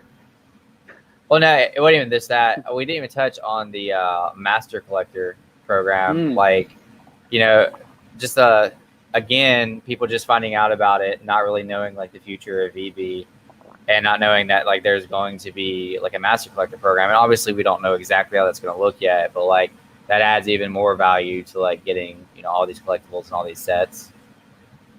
In one form, I feel like we are putting a lot of pressure on them to deliver on the Master Collector, and I don't think they originally had super high expectations of it. What's Foster saying? He said he's out. I just said see you. See you, Foster. Appreciate you. Thanks tonight. Hey, come on with us next time. He almost just hopped on with us earlier, but we've never got to talk before, so we're just chilling. Yeah, I feel like they had a roadmap for the Master Collector program, and since they saw how excited everybody was for it, they realized, all right, we really got to deliver on it. Yeah. Because there's a lot of pressure because people are like, why else would we collect these sets? Did you need anything else, man? Yeah, go on. It's gonna be funny if we like get like a little badge. That's it. People would riot. People would start selling off all their collectibles. That would be the reality. I mean, really think they're going to give us some utility for it. Oh, I do too. But I mean, I do feel like people people care about silly stuff. I mean, like obviously it makes sense, but like seriously, like having like an official like check mark, you know, like on Twitter or something like that. Maybe I would hope and I think that we're going to have utility. But like I could see like that being an additional feature of like almost like this is an OG or this is a Master Collector, you know. Especially nowadays, I feel like they'd have to. Do you want to move, Ben? Okay. I feel like they kind of have to provide some type of utility, some type of perk for it. They know they're investing in perks. That's why the Bored Apes are as big as they are, just perks to that group. So Master Collector is almost its own kind of incentive to keep investing, keep buying these collectibles, and then do these other things that also get you to level up as far as the Master Collector goes. So I'll take a 3-second head start on a drop. Yeah, absolutely. That would be awesome. That's like a guaranteed collectible. Yeah, I mean, I'm about it. I think I would consider that fair, but I don't know. Maybe not for the people just coming on. But I mean, they could still get there, I guess, you know, but they said there's going to be a variety of ways, like interacting with each other, staking maybe, and then also having your set. So I'm really interested to see what they do with the staking. I stake most of my crypto. Like almost every crypto I bought that can be staked, I stake it. And usually, you get rewarded with that same crypto for staking. So like you stake ADA, you get ADA for staking. So the fact that you're staking OMI, but you're not really getting OMI, you're getting something else makes me, it's not like upsetting, it's just different. Like, so I'm very interested to see what they do with it. Like, I think they mentioned, having access to maybe certain secret rares or access to certain collectibles, but I don't know. That's a very intriguing aspect to me. Like, what incentive are they going to give us to stake? Yeah, and especially because we're in the collectible realm, that's a huge value to have access to a secret rare, which nobody else will get to have unless you're staking. So yeah, now there's that whole extra value of scarcity with that supply, Yeah, we're not talking about, maybe back in when me and you first started, you get a secret rare or an ultra rare or something, and you can flip it for a couple hundred. We're talking like a couple thousand now. So like that's a big deal if you get access to like this secret drop. And I mean, that's essentially them in a way giving you over $1,000 like for staking, if you know what I mean. Like if you do have access to that. So yeah, you spend $100 to $400, and then you make 1,000 off of it. Yeah, minimum, like it's almost like a minimum of 1,000 now. Yeah. So it's I don't know, man. There's so much benefits that we can get from it potentially, where they know what we like. I think that's the thing. We've voiced it so much that I'd be surprised if they didn't actually realize like what we value, and what would be like amazing perks for us. Yeah, I think people, and again, Foster did good at bringing that up tonight, but like they overlook how important it is that the VV team does AMAs. Used to be weekly, now it's bi-weekly. Like that, what you're involved with, I've seen your stuff, a ton of OpenSea projects. Sure, the Discords are active all the time. The Discords like always have like announcements and transmissions and all that fun stuff. But like, how often are they like really getting on stage saying, "All right, ask us questions"? Yeah, it really depends on the project. Yeah, absolutely. I'm not hating on other projects, by the way. Yeah, like I am very involved with other projects. Like so, like, it's not. I'm not just exclusively VV, but I'm just addressing some of the stuff tonight, I guess. Right. As far as like the ratio, it's probably like 1 out of every 3 or 4 projects will actually be really involved with their community that I hop into, and all the rest, like the other 3, I leave unless there's a huge population already in there and it's super engaging. Like, or people are like chatting, and you can barely pop in there. That's the only ones really. When the owners aren't really engaging with people, those are the ones that you might be able to make a quick flip from. But yeah, probably about 1 in 4 for me at least, because I get invited to so many now. Yeah. I'm just like, dude, I don't want to look at this crappy one. I don't like the art style on it. Like, I'm not really interested. They're getting, I don't know, man. I've spent so much money on NFTs lately, and I know you have as well. Yeah. Yep. Probably could have made smarter moves, but we all could have. Absolutely. And I mean, again, if you're plugged into a community that's active and letting you ask questions and stuff like that, then I'm not really as concerned about it. I've heard a lot of hate and like FUD around like the Afrodroids community. I'm involved with it, and I have been since I bought in, and like I think they're really involved with their people, and like I respect that, and I think they have a roadmap. So like I'm about it, like I think any of those that are really driven by community have potential to do well in the future. I 100% agree, and I still have my Afrodroid. I only got one, but I enjoyed that they were going to be donating to their charity. I appreciated that, and then I also listened in on their clubhouses about like the difficulties of getting into NFTs and crypto space in Africa and things like that. So I was totally into it. The only thing I found weird was like within a day they jumped to over like 10,000, and the feed didn't represent the amount of people in the Discord. Yeah. So I was like, that's a little odd that happened, because normally when you see that jump, the chat's like crazy, crazy, crazy. Yeah. I don't know if it's because there's, everybody's in so many different projects, but it just didn't add up. But it didn't take away from what I already knew. Yeah. That I get that. Yeah. For sure. That was really the only thing that I've ever felt from it. But other than that, yeah, I'm keeping it. I like the idea of getting was it a companion of some sorts? Or what do Yeah, they yeah. call it? You get a drone for your A drone, droid that yeah. the drone's supposed to like follow your droid around in the metaverse. I was gonna go for 3 droids and ended up with 5. I don't know how it happened. It just did. Hey, you'll have 5 drones, and then what's the coolest part was down the line wasn't that fractional ownership of a Yeah, of a movie production. company? Yeah, Yeah, of a production movie company. company. Yeah, that's pretty. I don't really know how that's gonna work yet, so I don't want to harp on it too much. But yeah, it's pretty cool. Yeah. Pretty, That's if it happens, great. But yeah, if it happens, great. And you also get like a discount on merch and all that fun stuff. So yeah, Afro Droids something is a I've good. been doing because there's so many projects in OpenSea is I've been trying to find ones that are doing good as well. So I want to find projects that are actually giving back to donate, like by donating to charities, or there's ones that are planting trees. I come from a Yeah, sustainability you told me you background. bought one of those for the trees.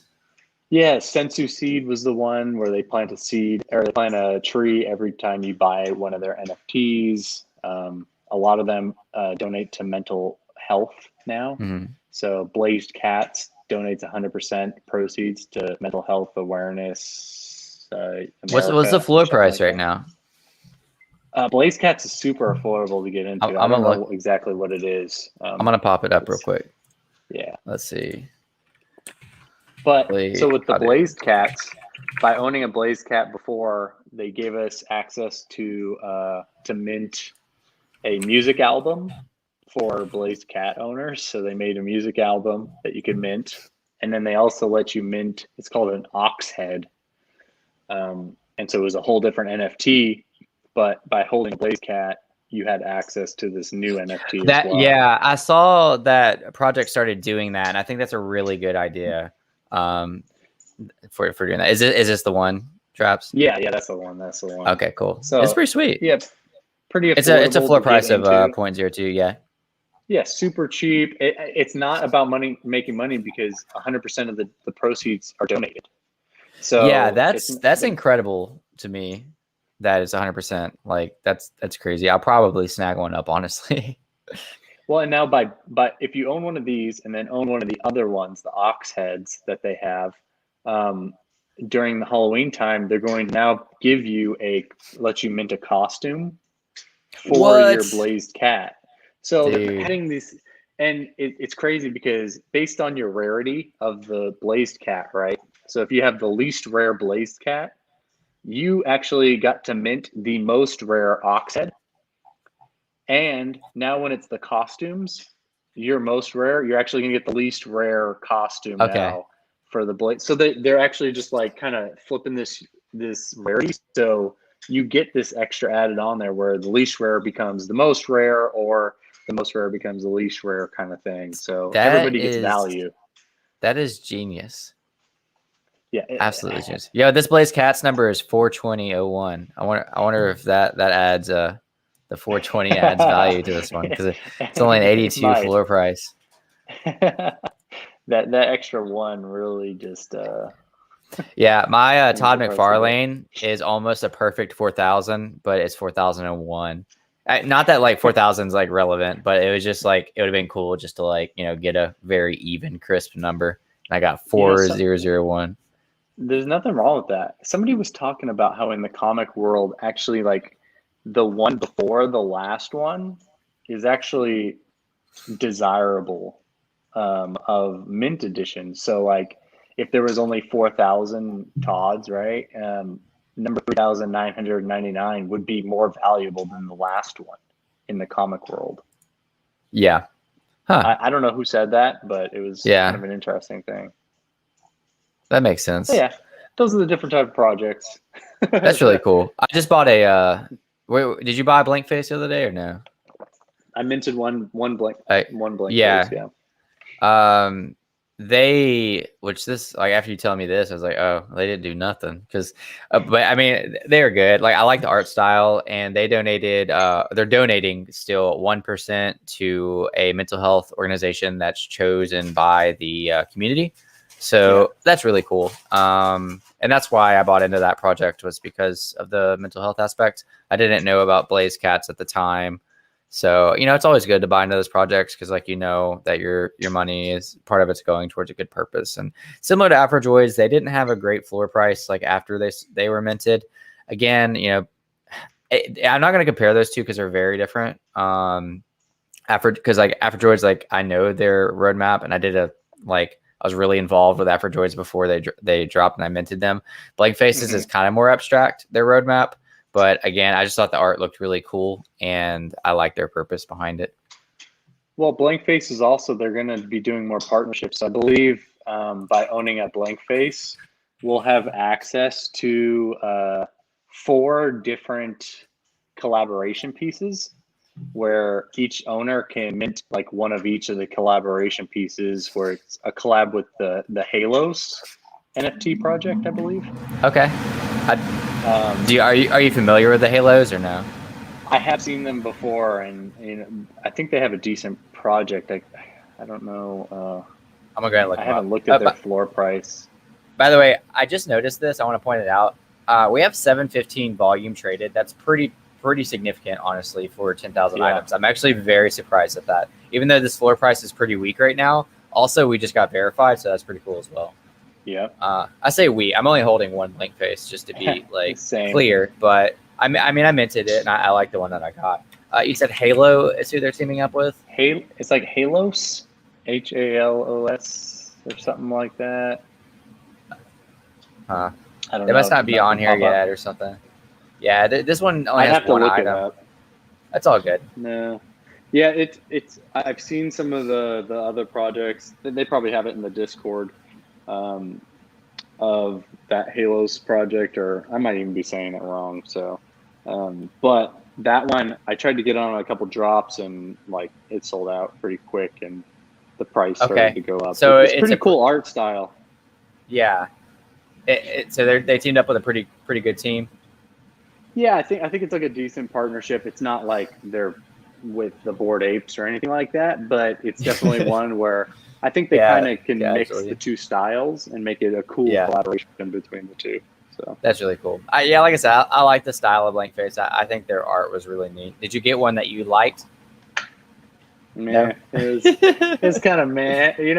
It's trying to find projects where, there might be some resale value on it too, and whatever. Yeah. I don't mind the art style on it.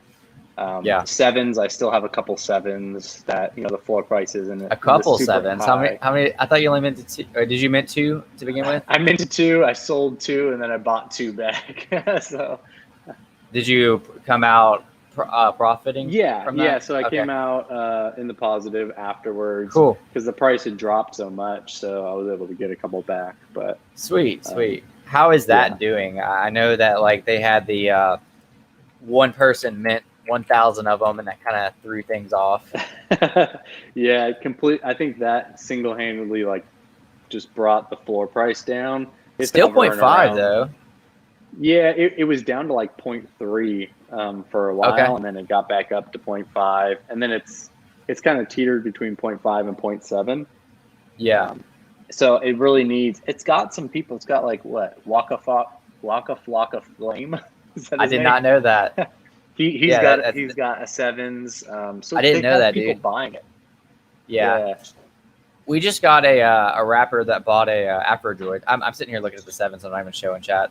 But we just got a rapper on Afrodroid. I forgot his name though. I don't remember it. I didn't even see recently. But Waka Flocka has this. He's got one of these. That's cool. But I actually like the anime art style. So same. I wish I would have been able to get in on the Oni drop, but I was maybe 2 days too late to get on the pre-sale. Oh, dang. That one got shielded by Logan Paul, didn't it? Yeah, Logan Paul got on it, and then who's the DJ guy? Steve Aoki. He has one. So they got some big names picking these up. It's 0 and 1. I was wondering. Oh, okay. Yeah. I was like, 0 why and am I not? 1. Okay, there it is. Oni Force. Yeah. And 41K is that one ETH volume. 1.5? 1.93 floor 1.93. price. It popped up a lot more than that for a while, I thought, but Back before it revealed, they were selling for like 0.5 ETH, and I only had like 0.4 ETH in my wallet, so I couldn't afford it. that would have been a risk though, because like you didn't know that it was going to get picked up by some celebrities. I didn't, but I did like. I definitely like the like Gorillas style, anime style collaboration. Yeah, pretty sick, honestly. But did you buy any of Gary Vee's books for his airdrop? No, I didn't see the tweet until after the time limit was up, and I was like, no. frick, dude. I was like, what even is this? Oh, crap. And then I went to there, and I was like, wait. Nope, the time limit's up. So, would you have? What was like that? if you would have made the time, would you have went ahead and bought 12 of them? Oh yeah, because I was getting ready to go. I was trying to find where the link was and stuff. And then I saw, oh, it's this time, and then I was like, oh, yeah, it's freaking past that time. So I would just be buying the book just to buy it. At this point. I'll send you one if you want one. I bought 12. Was that the amount that you had to buy? Yeah, you had to buy 12. I mean, some people bought like hundreds. Because here, let me pull this up for those. It's cool because like we said earlier, so the thing tonight was on discussion of Disney, Marvel meets the NFT world kind of thing. And it's like they can absolutely coexist. Like there's really cool projects. There's really cool projects on OpenSea as well, which is why like I want to talk to you so much, Traps, because like I know you're involved with both, and there's not many people I can talk to that are involved with both. I'm trying to make the money moves, man. Yeah, absolutely. I've been trying to as well, but NFTs have just been draining my wallet. Good thing is that like I've had a good few crypto weeks. I've not had a good few NFT weeks. So yeah, VeeFriends floor price is 13 ETH. So for those that are in here, I'm gonna run to the bathroom, but yeah, sure. I'm listening. Yeah, man, whenever you need to go. So for those that are in here right now, Gary V, he had he was doing a pre-order for his books. His books, I don't remember how much they cost, but if you were to buy 12 of them or pre-order 12 of them, he's going to airdrop you an NFT on, I think, November 9th. Well, it's probably not going to compare to VeeFriends because, like, let's be real, like, there's so much utility involved with these. 13 ETH floor price, which is like crazy. They have like VCon and FaceTimes with Gary V and all that stuff. It's not going to be like this, but if you bought 12 books, just lost my my video for a second. I think my mic's still popping up, but anyways, if you bought 12 books, then he's going to airdrop you an NFT, and it's probably going to be worth more than the $300 something that you spent on it. Let me switch this real quick. By the way, guys, thank you for still being in here. I know there's still like 8 of you just chilling, just listening to this conversation. Let me see if I can edit this mic or this camera real quick. Yo, can you hear me, Traps? Yeah, I can hear you. I see your screen too, actually. I see the VeeFriends. Yeah. It's here. I have a backup. Get ready for this quality. Okay. Boom. What up, fam? Nice. Changing the angles. Yeah. My camera just died. I was just explaining VeeFriends and the airdrop. I'm super excited for the airdrop, dude. Yeah, imagine I'm pretty jealous. And they only opened it up for like 24 hours, which is like why you said you probably missed it. So like I know a lot of people got in on it, but like I imagine it's not a significant amount of people are in on it. Yeah. I know Kyle's probably not in here anymore, but I know he got some. Yeah, the VeeFriends, it's basically you're getting value from utility, and that's the name of the game right now. Is what's the utility you're getting from the project? No matter what it is, VV, it can be open seas. What is the utility you're getting? Blazed Cats for me, I'm getting access to more NFTs, as well as having the peace of mind that I'm donating to a charity while I'm doing it. So there's different things that you value. So you find the project that resonates with you, that's affordable to you, and hopefully it turns into freaking V Friends, where you got a 13 ETH floor and, endless utility that the guy who created it is just trying to keeping you in that project and deliver stuff to you.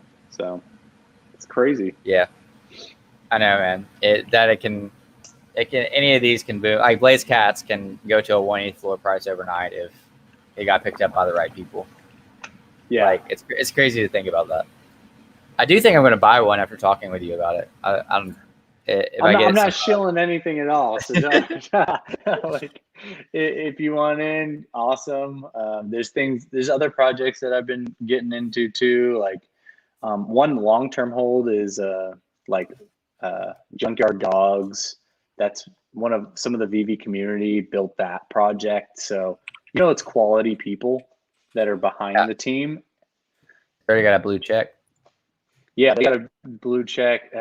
Not super expensive of a floor type, but they were one of the first to try to make a animated NFT. So every one of them has an animation behind it. It kind of tripped me out that this one gave I almost thought I was seeing something like when he yeah. So they all have animations, and the team put in the work to make sure that every single one of these had an animation with it. So, dude, that's really cool. And you said this was some VV people that made this? Yeah, Chef Dizzy. I know he's one of the head people in that project, and he was the one putting in a lot of time, as well as some other VV users. So cool one.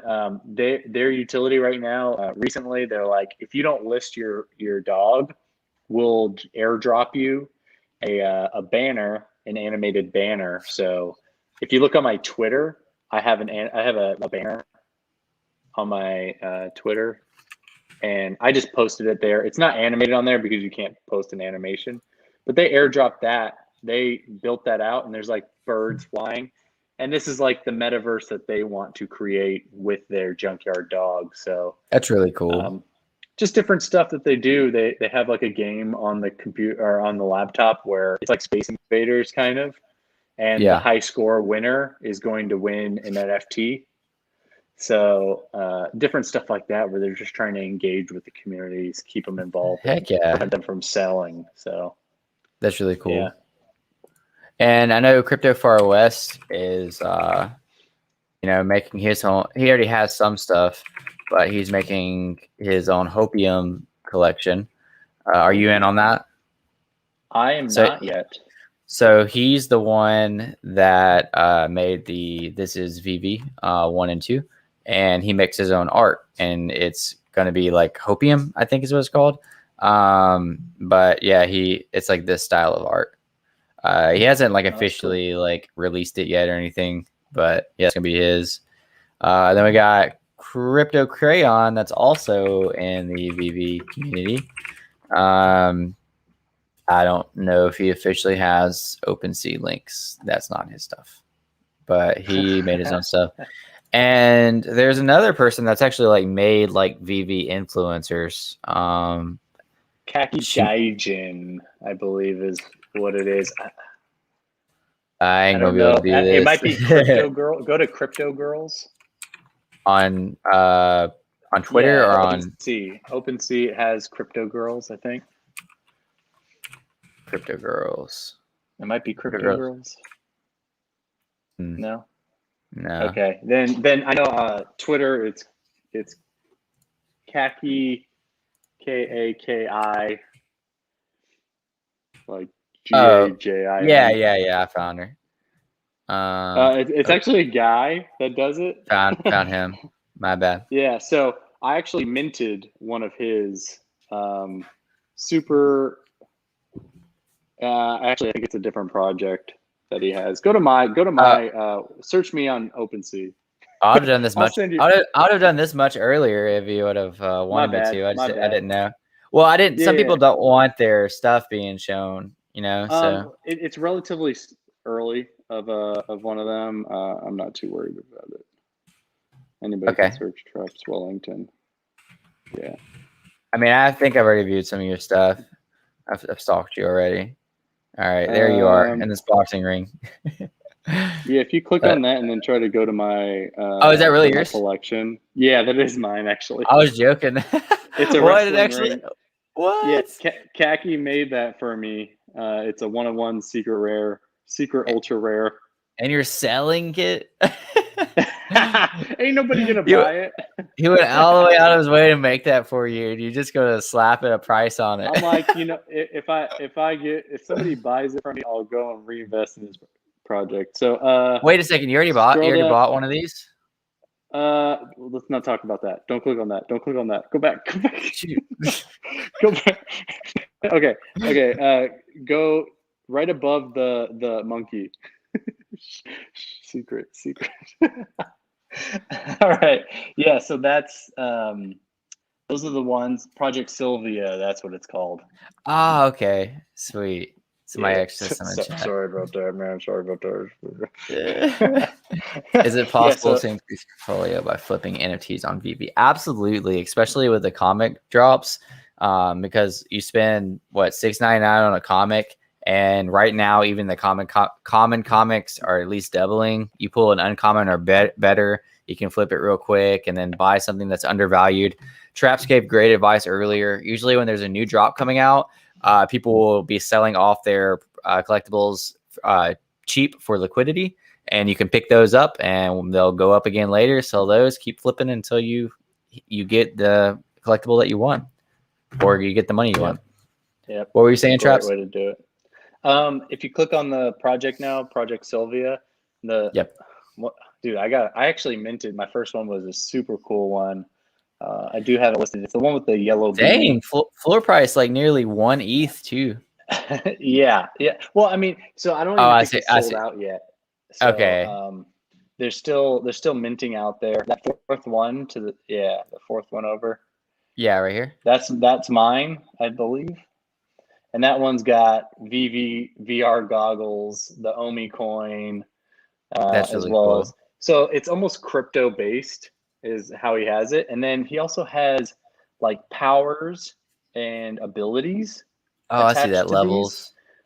So what? That's really cool. He's kind of building out like storylines with these, and it's more of the storytelling aspect of it. He's going to have mintable creatures as well as planets that are on there. So he's trying to build out this whole story that he can build with these NFTs. So it's pretty cool, and this is all his art. Yeah, that's really cool. What the heck? The art itself is really nice as well. I don't think I've ever seen something like these levels and stuff. It was really my first time, and I was asking him about it. I'm like, "Are you doing like what's going on with this? Is this like a game or something?" He's like, "No, I kind of wanted it like within the storytelling. You can tell what these characters are like, what their powers are, and things like that. So he can build out that whole storyline and have this to build off of." Got you. So definitely the minting price is not 1 ETH. It's just the people that have listed it so far. But if you reach out to him, he'll have a link for you on possibly to mint it. It's still mintable. Okay. But it's not a quick flip. You're not going to be making money. It's just like if you want to engage with the community, and if you like the art style and you're like, whatever, yeah, like I like this, it's pretty cool. Then this is a pretty cool project. I like it. I'm gonna look into that as well. That's really sweat. Is there anything else you want to show on your portfolio or no? Not really. I've pretty much I got this. Actually, you can go to it and then scroll all the way to the bottom because it was like one of his original pieces was the crypto girls or something like that. Wait, can I look? Can I find your blank face real quick? I kind of want to see it. Oh yeah, that might be at the top. Is it not showing? It's not showing yet. I don't know what's going on with my OpenSea. Sometimes it doesn't show. Clearly, I have a Oh, ton. you got a toker. It's pretty cool. A toker is the one that I kind of been eyeing for a while. Tokers are pretty cool because I got my plants with it. Actually, if you scroll up just a little bit, so I do have some Veve people down there, but next to those little birds, I really like those little birds. Wait, what little birds? To the far right of those little like circle bird faces. These? There's a go down one. Oh, okay. I see. Yeah. Yeah, so Those are those cool. guys. I sometimes I like getting cute stuff, but to the right of those, you can see that character. That was one of Kaki's, like one of his original Crypto Girls kind of series, Oh, that's cool. which is super sick. That one's the XRP one. That's really So sweet. he I like makes the different. animation. Yeah, it's super clean, and he makes different ones based on different cryptocurrencies. So he's had different ones on there. Oh, okay, that makes sense. Yeah, so you got like the XRP one, but there's probably like There's a an Bitcoin ETH one and an ETH one. Yeah. Okay, that's cool. That's really sweet. NFTs are so cool. And like you learn people can just learn be more super about them every creative day. with it. Yeah. But yeah, I don't know. I just got a bunch of different stuff. I got the Yats, which are just like emojis, and then you can see, I got the Gale down there. I got I see that. That's awesome. I figured I might as well support the Veve fam, So I like that. These aren't money makers. They're just kind of fun to hold. Yeah, On absolutely. top of that, but you never know. What if Gale goes big? And I just realized how bright I got. What the heck? But like, what if Gale goes big? Might be selling for 1/8. Oh, that's the one that I just got. Was right down there. Oh yeah, orange bag lady. Yeah, I was looking at that. I've been joining her Twitter space on Tuesdays, like listening in. She's super great, super enthusiastic. I think, and that's what we need is enthusiasm and people that actually love the project. Just because it adds that enthusiasm to new users and people with questions, Dude, I like some of your stuff. That's awesome. So that little card. I keep on clicking stuff. That cracks you up. That's hilarious, dude. I'm into that for like $10 or something like that. I don't even. I love that. That's awesome. So, I sometimes I just get stuff I like. I like looking at it. Why not? It's art. If it sells again, cool. One of the other projects, all the way in the bottom right, that little frog one. Yeah. They haven't revealed it yet, but that's from Frogland, and they have a Discord, and basically they have this whole storyline where they created this whole metaverse around these frogs, and there's like drugs, gangs, like crimes happening in this metaverse, and it's all frogs. So they have all these people like Snoop Frog and things like that, where they make these characters that are committing crimes, and they're going to build out this whole metaverse over time. But they have actual game developers on the team and within the community that are going to be building out the metaverse for this. What? And they've partnered with Gutter Cats and Wicked Craniums as well. So I'm not familiar with those companies. Just two more NFT projects that are coming out that have gotten pretty good traction. So they're adding them to the metaverse basically, and they're going to actually try to build out a metaverse game for this. What was the mint price on these?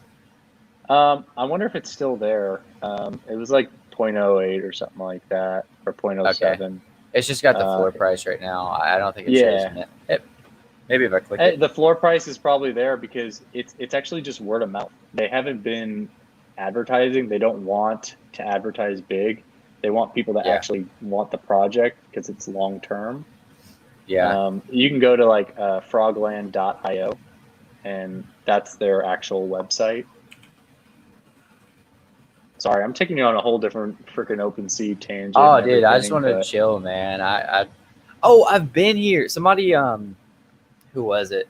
Uh, I got put in this Twitter DM thread with some people, and Mhm. I want to say it was Pop Civily. I don't know how to say the name. Do you know what I'm talking I know you're about? talking about. They Yeah. make the merch Yeah. through this project in there. I think it was them, and I ended up going. I ended up going to this website specifically. Yeah, so It's a that's bit why this looks familiar. confusing because they just like in their Discord, there's just like stuff happening. There's like dialogues, like people are in character in the Discord, and they're like, "Newsflash, so and so did this crime." It's like an LA noir kind of Yeah. frog deal that's going on. So it's pretty interesting to people that like. I think they really like their like D&D, like to have that experience where it's almost like dialogue based, but people are able to create their characters, their names, and have their own identities within this metaverse. That's really cool, man. So, So the key about this is that their tagline is "Mint a frog, get land." So every frog that you mint, you get a piece of that metaverse land automatically. what if you buy the frog? You buy the frog and the land, or you just buy the frog? I'm pretty sure if you own the frog, you end up getting the land. Okay. But I didn't really see much dialogue because it's so few people that are inside of it, that I don't think they're having to worry about like after sales, or like if people are minting a frog, they want the land, so they're just going to Yeah. keep it, you know. And I know there's a few other VV people that have gone in there and minted the frogs just for that aspect itself, that you get a piece of their metaverse land. And why are you gonna tell me about all these cool projects just when I like told myself I wasn't gonna spend any more money on NFTs? I'm not trying, like it. The good thing about this one is they're not advertising. So it's if you Yeah. know people and you're talking about it, cool. Like they'll have Twitter Spaces where they're doing like a murder mystery night, and they're in their Frogland metaverse, and they're like, so and so did this, and they're doing like all that type of stuff, metaverse stuff, but just through Spaces right now and through Discord. They have a toad map. Yeah. That's It's funny, all dude. pretty funny. It's just good times. So anytime I hop in there, they Ha. yeah. Sweet. Yeah, Honestly, I'm trying to I'm get gonna my look into name this as well. switched. I'm trying to get my name switched from Traps Wellington to Hops Frogerton. So we'll see if that works. I don't know.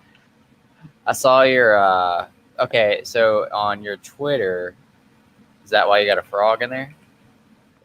That is why I have a frog in there. Okay.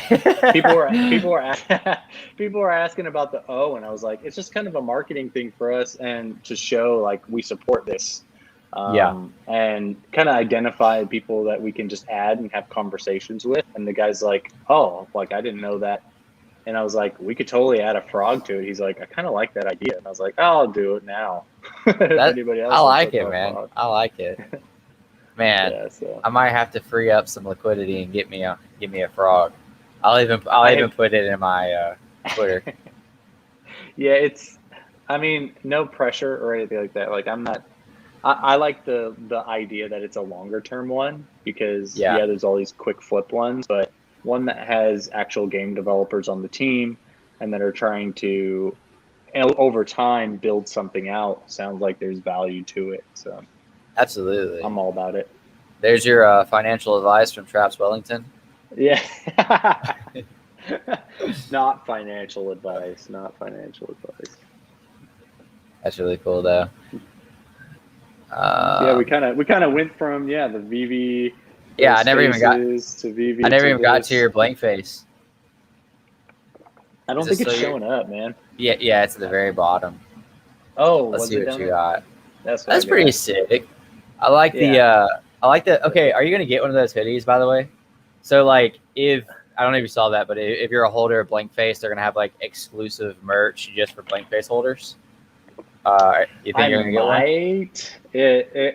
It really depends on how I have to stay in the Discord a little bit more to see how engaged the the creators are, just because I don't want to start buying merch and then somebody's like, all right, yeah, on to the next project, you know. Yeah, I get that completely.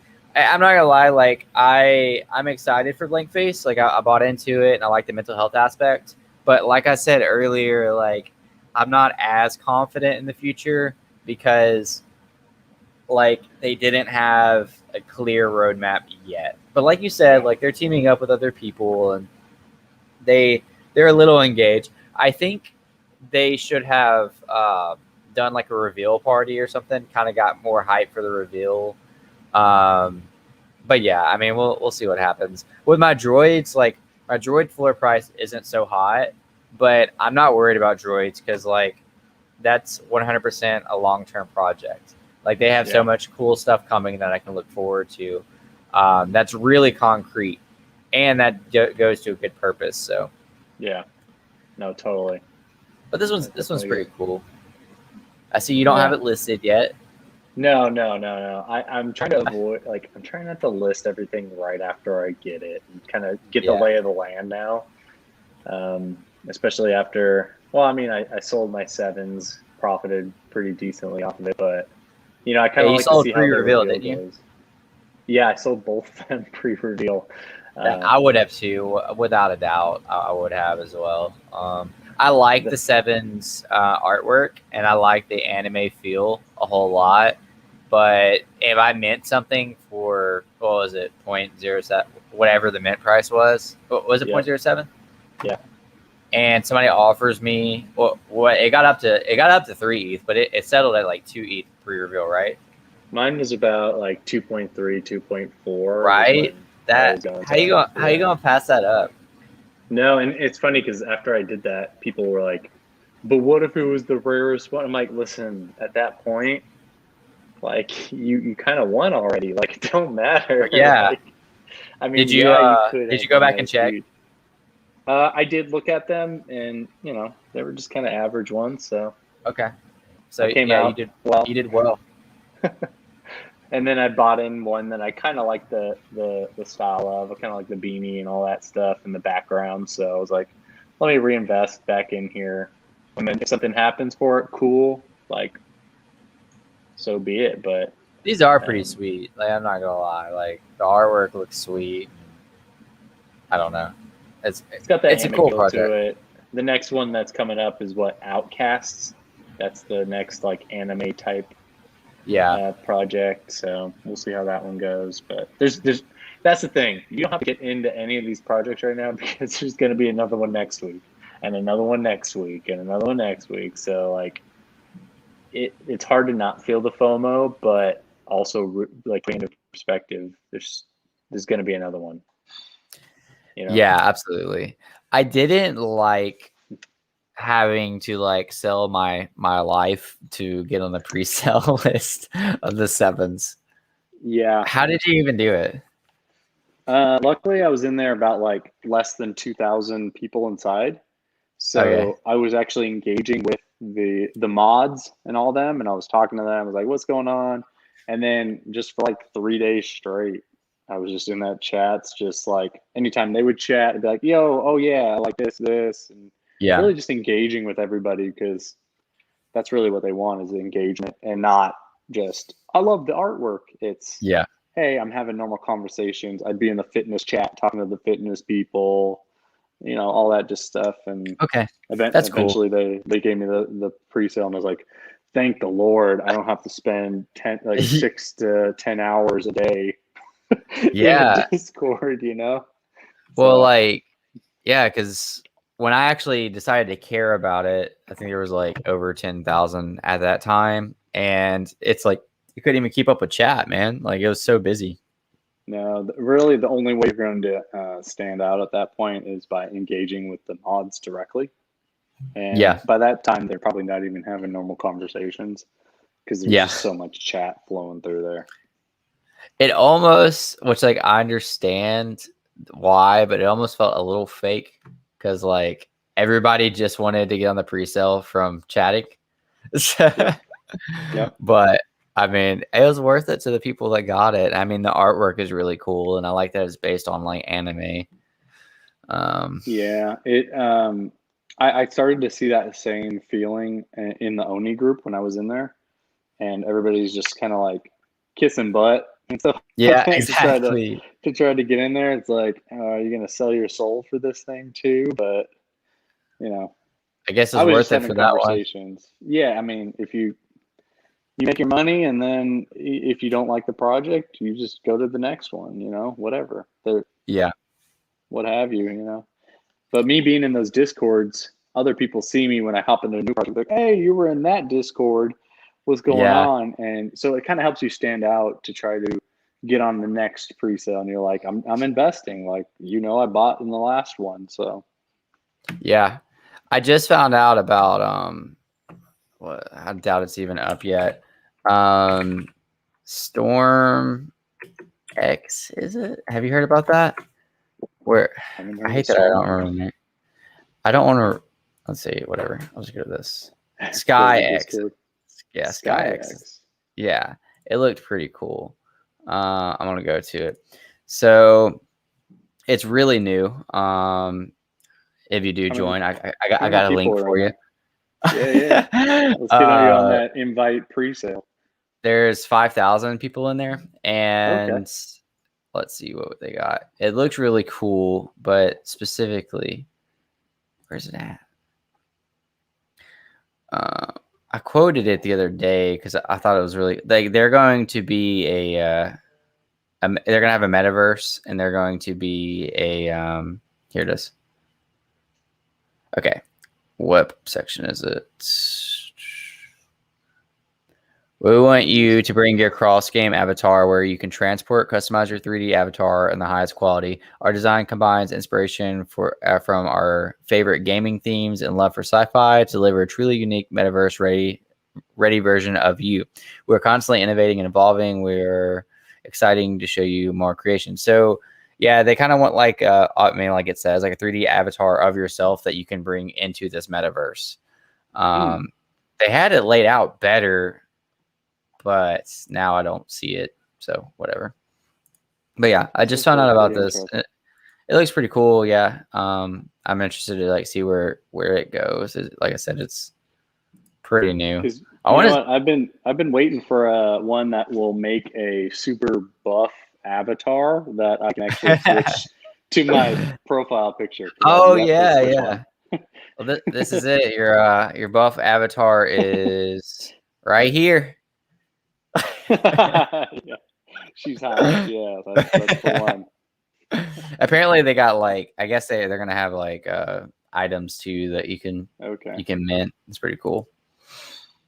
Yeah, that's like the latest one I found out about. Again, I think I found this So out through Pops Vizili, whatever it's pop. called.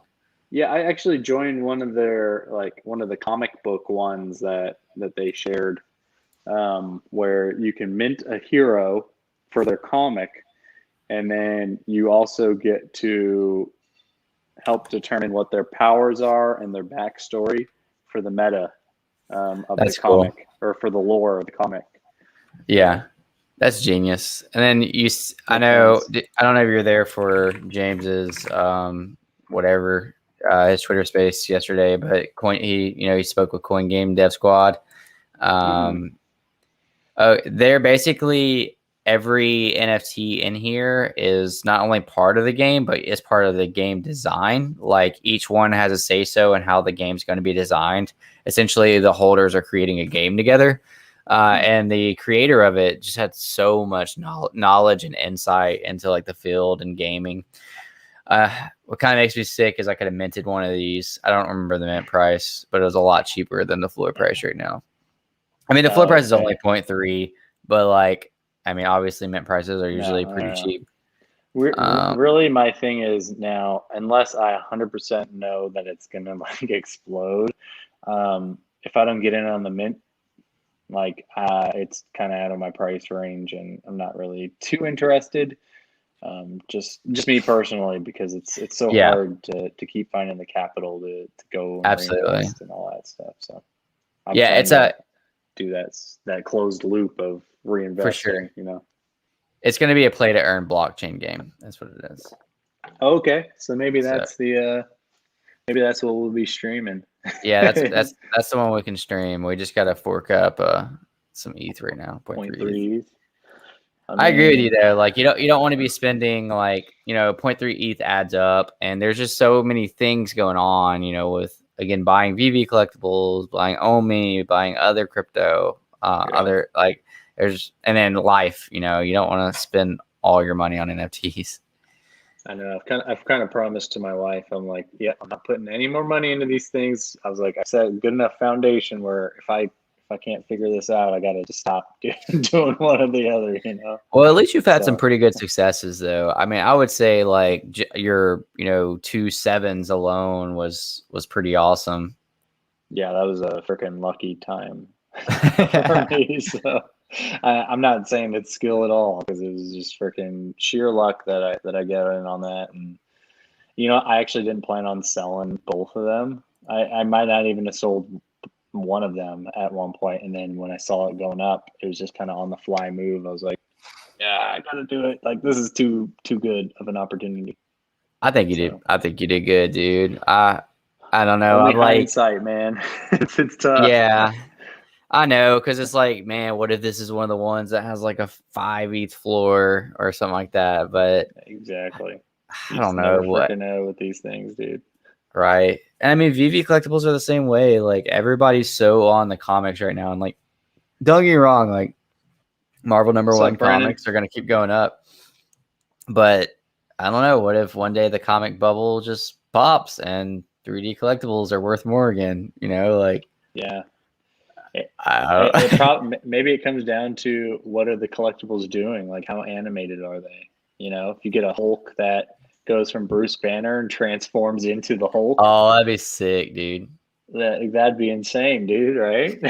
So I know you love blind boxes. Are you going to participate in the in the drop, the Hulk blind box drop? I will always participate in a drop. Okay. No matter how much I hate it. Because I got one secret rare, I'm like, you know what? Okay, maybe I'll just keep buying at least one per our phones. So yeah, one for each phone, and you know whatever we got.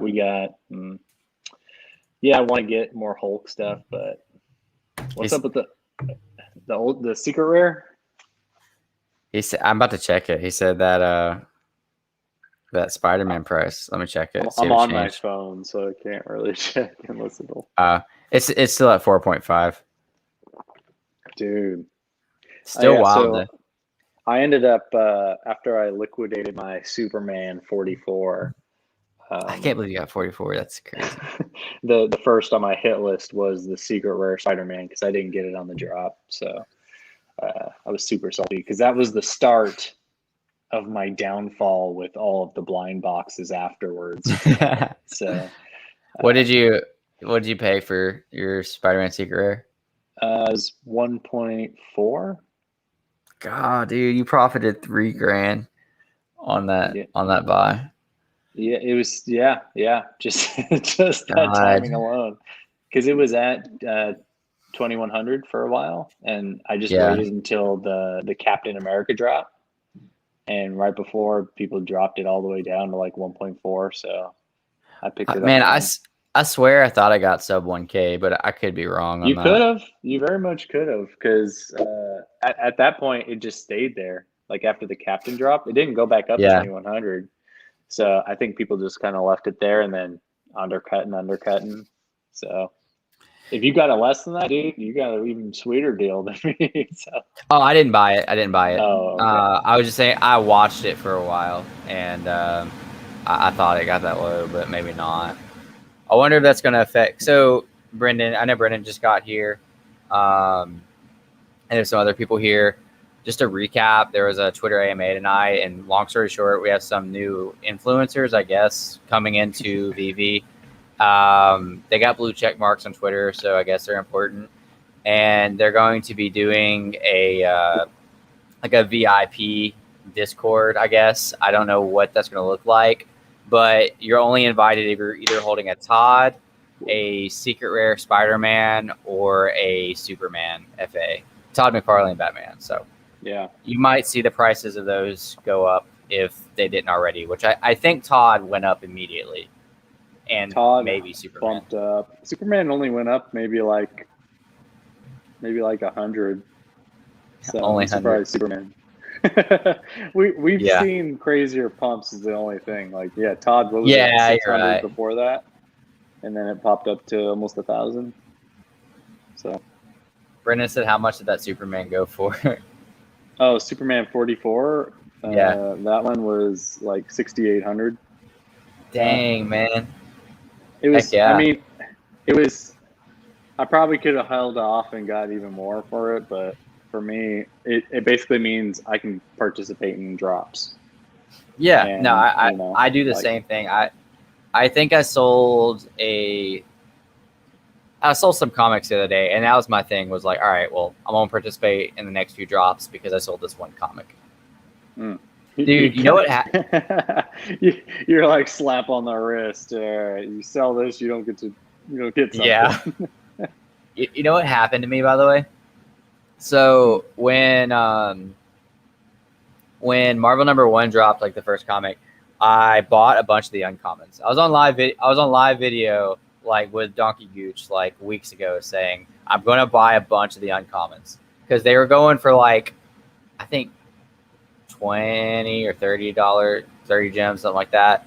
And I bought a lot. I didn't realize this, but at the time I was just trying to do quick flips and I set the prices to like 50 gems. Didn't even think about it. And then like last week or 2 weeks ago, my phone just, I started getting more gems. I was like, why am I getting gems? I don't think I have anything listed. And I ended up selling like so many uncommons for like 20 gems profit. And I would go to look and they were like up like $100 like right after that. I was like, oh no. As soon as I started to see stuff like that happening, and especially with the OpenSea immutable stuff and people really just starting to increase those prices, I delisted my second Lucky that I have. So I'm like, all right, I had it listed for 2K, and I was like, you know what? It could end up getting more than that. 2K's floor price right now for Lucky. Exactly. So it probably would have sold. Yeah, without a doubt it would have sold. Maybe I'll hold on to it just in case. You never know when, like, the next Jermaine Rogers drop happens, and then freaking Lucky goes up again, and then Jermaine says, yeah, we're 100% on immutable, so just switch it over. And then even though people know it, it's just them saying it means that they actually end up like pumping the price after that. So yeah, I want to say before that, I'm almost positive Lucky got sub 1K at one point. And then they just shot right back up to 2K. Yep. I mean, it was the same price as the Pride poster. But, Pride skyrocketed recently from the holders that have it. Yeah, sure. You mean Ray Fixie? Yeah, basically. Bought the supply, listed the lower price. I still got mine. So maybe if it gets over like 20K, I'll sell one. Yeah. I'll sacrifice that set for the greater good at that point. Dude, I am interested once we switch blockchains because you'll be able to see the transactions now or after that. Just so I can see like who really owns it, who's setting the floor, and like where is it selling. Like I think the Marvel #1 comic is absolutely going to be worth a ton, but for it to go from like I don't know whatever it was $5,000 to 18,000, I want to see who's buying it for 15,000, or for 18,000 right now. Not that I don't think it's worth that. Because, like, in the future, it could be. But it's like, okay, are people just, like, relisting it? Do we just have a couple of whales that own almost the entire supply? There's just no way to know until we switch blockchains. Yeah, and I think that's because when you get into those higher tiered, higher priced ones, it's really only if you're flipping these secret rares that you can actually afford stuff now. It's really the only way you're going to be able to afford the super expensive stuff. So it's got to be either a whale or somebody who got multiples, maybe. Or like, you know what, I'm going to buy another one, after my flips or something like that. So yeah, it'll be interesting. You finally get that transparency of where it's going, who's holding everything. Like one guy has everything that he bought for like 2,000. Just like the Donnies, the guy that holds most of the Donnies, and then there's a guy on Twitter that has like 20 or more Luckies. He's got I a saw ton of that. Luckies. That's kind of cool though. He has like that like whole gold room, like Yeah. everything is like gold. Is it is that the Eagle guy that you've done like Twitter Spaces with, or is that somebody else? I think it might be somebody else. I don't know. I can't remember his name off the top of my head, but I always see his post. He posts another Lucky that's inside of it like every other week or something. So I'm like, where the frick are you That getting this money to buy this? one guy on a Twitter Space basically told the Twitter Space that he sold everything for Luckies, which is like insane. Really? Selling everything That- for the pride would have been amazing at this point. Right. But But yeah, we're- like you said, who's buying it at this price? So I want to know. yeah. Brendan said I There it had, is. and of course, like the one person I saw a screenshot of was an influencer saying I bought it at 8K. I'm like, Yeah. okay, well that makes sense. You're an influencer. I don't know. You're not a normal human. yeah, no, I mean, you know what I mean. Like, of course, you would want everybody to know that you want the floor price to go up. I don't know. Yep. I'm not a fan of like bumping. I don't know of that of like trying to hype up a price because you're holding it and then dumping it on your followers. Right. Like, I think I'm okay to say that. No, I think that's the consensus. But it's not. I mean, like, sadly, it's not. Anyway, Brendan said I had 999 Da Vinci rare on drop, easily my worst VV mistake ever selling that. What did you sell it for? And then he asked what our most regrettable VV mistake was. What's yours? Most regrettable VV mistake. Oh. I guess it might have just been selling off a bunch of those Marvel 1 commons that I got. I could have. What price? Maybe. I sold them all at the floor at the time, so it was only like $3 a pop, $4 a pop, and I might have sold like 15 of them like that. I still have some, but Yeah. I was just trying to get money for the Dang. next drop. So Yeah, that is a pretty good bit. I mean, Yeah, James sold a lot at a pretty cheap price too. Like, I know that. I don't know what mine is. Y'all are gonna hate me, or people are gonna like hate on me for this, but like I do kind of regret selling that rare Marvel comic as soon as I did, just because the prices have been so crazy lately. Because it was a 4 mint. I mean, not that that's that big of a deal, but the floor price right now is like $370. So yeah, if I'd have held on like a couple of days later, I could have made like $100 more. I accidentally listing all those uncommons was a really bad mistake. I didn't mean to do that though. Again, I was just trying. What I was trying to do is there's so much fluctuation in price at the time. I was trying to flip my uncommons to get a rare. So like I listed them for a price that they were reasonably going to shoot up to, and I just forgot that I did that. Yeah, there's no way to anticipate it like spiking like that.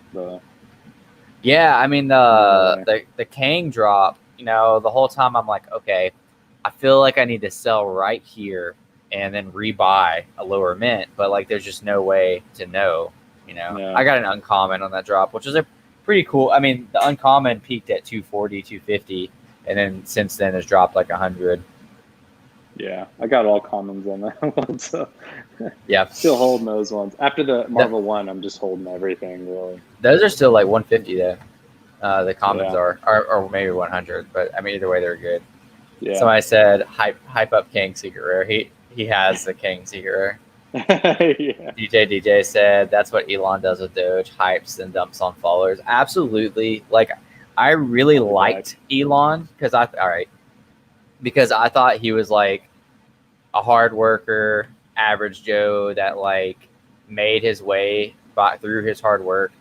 And the whole thing he did with like Bitcoin, like accepting Bitcoin for Tesla and hyping up Bitcoin for like a couple of months and then going back on everything, being like, oh, I didn't realize it was bad for the environment. I'm not going to accept it anymore. And then Bitcoin tanking because of that. Like I lost like any bit of respect I had for Elon. But yeah, he does the same thing with Doge. So aggravating. He said Elon is a Freemason puppet. I don't doubt that, honestly. Elon is somebody's puppet. Guys, look at this. I know we haven't really talked about this on the stream, but I went down a little bit. But either way, if we're looking at like the 7-day chart, we're looking pretty good right now. I mean, we started off a week ago you could have bought in last week for 0.0036, and we just went down 8%. We're still at 0.0056. Johnny, what's up, my friend? Sorry, I'm looking at something that's not Hex. My friend, you there, Traps? My friend Johnny that just joined the stream. He's like he's 100% of his portfolio is in Hex. And I did an interview with him a week ago on Hex. Dude, Hex is where it's at, man. Hex is like, I really, really believe in Hex. Like, no joke. Really? Hex, yeah, like Hex is probably the best designed crypto that I've ever seen. If everything works accordingly, it's outperforming Bitcoin and outperforming Ethereum based on launch. Basically, it's a crypto that rewards you for staking. And the longer you stake it and the more that you stake, the more rewards that you get. And the sooner you stake it, so like if you stake it like today, you'll get more rewards than if you stake it like a couple weeks or months from now. So like that's kind of like what incentivizes people to like buy and hold it. And then also if you end your stakes, because we just talked about how if you like stake them for longer, then you get more money. But if you emergency end that stake, if you end it too early, you lose the entire investment. If you end it like halfway through or like a quarter through, you lose all your bonuses, and you don't get all your bonuses unless you like fulfill the stake. Well, that prevents people from like dumping on you. So like if the price goes like way up, so the whales, they use, obviously like in most crypto, the whales sell off once like the price like fluctuates. That avoids that because all the smart people are putting it up for stake. So yeah, it's a really interesting coin to like look into. A lot of people think it's a scam. The biggest con to it is the reason that people think it's a scam is because the OA owns 50% of it. But my argument and their argument is the OA is pretty much what is his name? Richard Hart. And Richard Hart is a multi-billionaire. I mean, he bought in early Bitcoin adopter, early Ethereum adopter. Dude's got freaking money. My opinion, he just wants to go out with a bang. Like he wants to go out saying he like made people rich. And everybody in the crypto sphere like hates on centralization. Because crypto, the Bitcoin movement was libertarian of let's not let the government like run us all, so we're gonna create our own currency. But centralization isn't always a bad thing, and that's kind of what Hex does have, that 50% ownership, so it shows a little bit of centralization. But like that's not a bad thing because that means like random people can't move the price all around. Anyways, there's a ton more to talk on it, but I won't shield Hex. All right. Apparently, Traps wasn't interested in Hex. He just left when I started talking about it. But I'm glad all of you got a quick little Hex tutorial. Look, dude, if you don't like Hex, just tell me. It's the second time it's happened. Yeah. All right. Cool. Man. Great. Hex. All right. Peace out. Oh, one more thing. Then I'm done shilling Hex. Apparently, I say apparently, like it's gonna happen. Hex is doing the biggest. Stake Hex. I stake it. You stake it directly through MetaMask. Is how I do it. I don't know if it's technically on MetaMask, but I stake it through MetaMask. Is it just by holding it, it stakes it automatically? No, you have to stake it. And I have there's a nifty little like staker app you connect to it. But okay. So they're doing the biggest airdrop in history. So you know how this is a perfect example. You know how Omi is switching from GoChain to Ethereum? Hex is swapping from Ethereum to Pulse Chain. What Hex is doing is for every Ethereum-based Hex you own, they're giving you a free Pulse Chain Hex. So for every single Hex that you have, you get double of it. So you'll have Hex on Ethereum and you'll have Hex on Pulse. It's the biggest airdrop in crypto history, which is crazy. When's the snapshot? When's that happening? Yeah. It can be any day. It can be any day. That's why the price is like racing right now. I bought a little fraction of Hex back in like June or July when it was like 0.07, I think.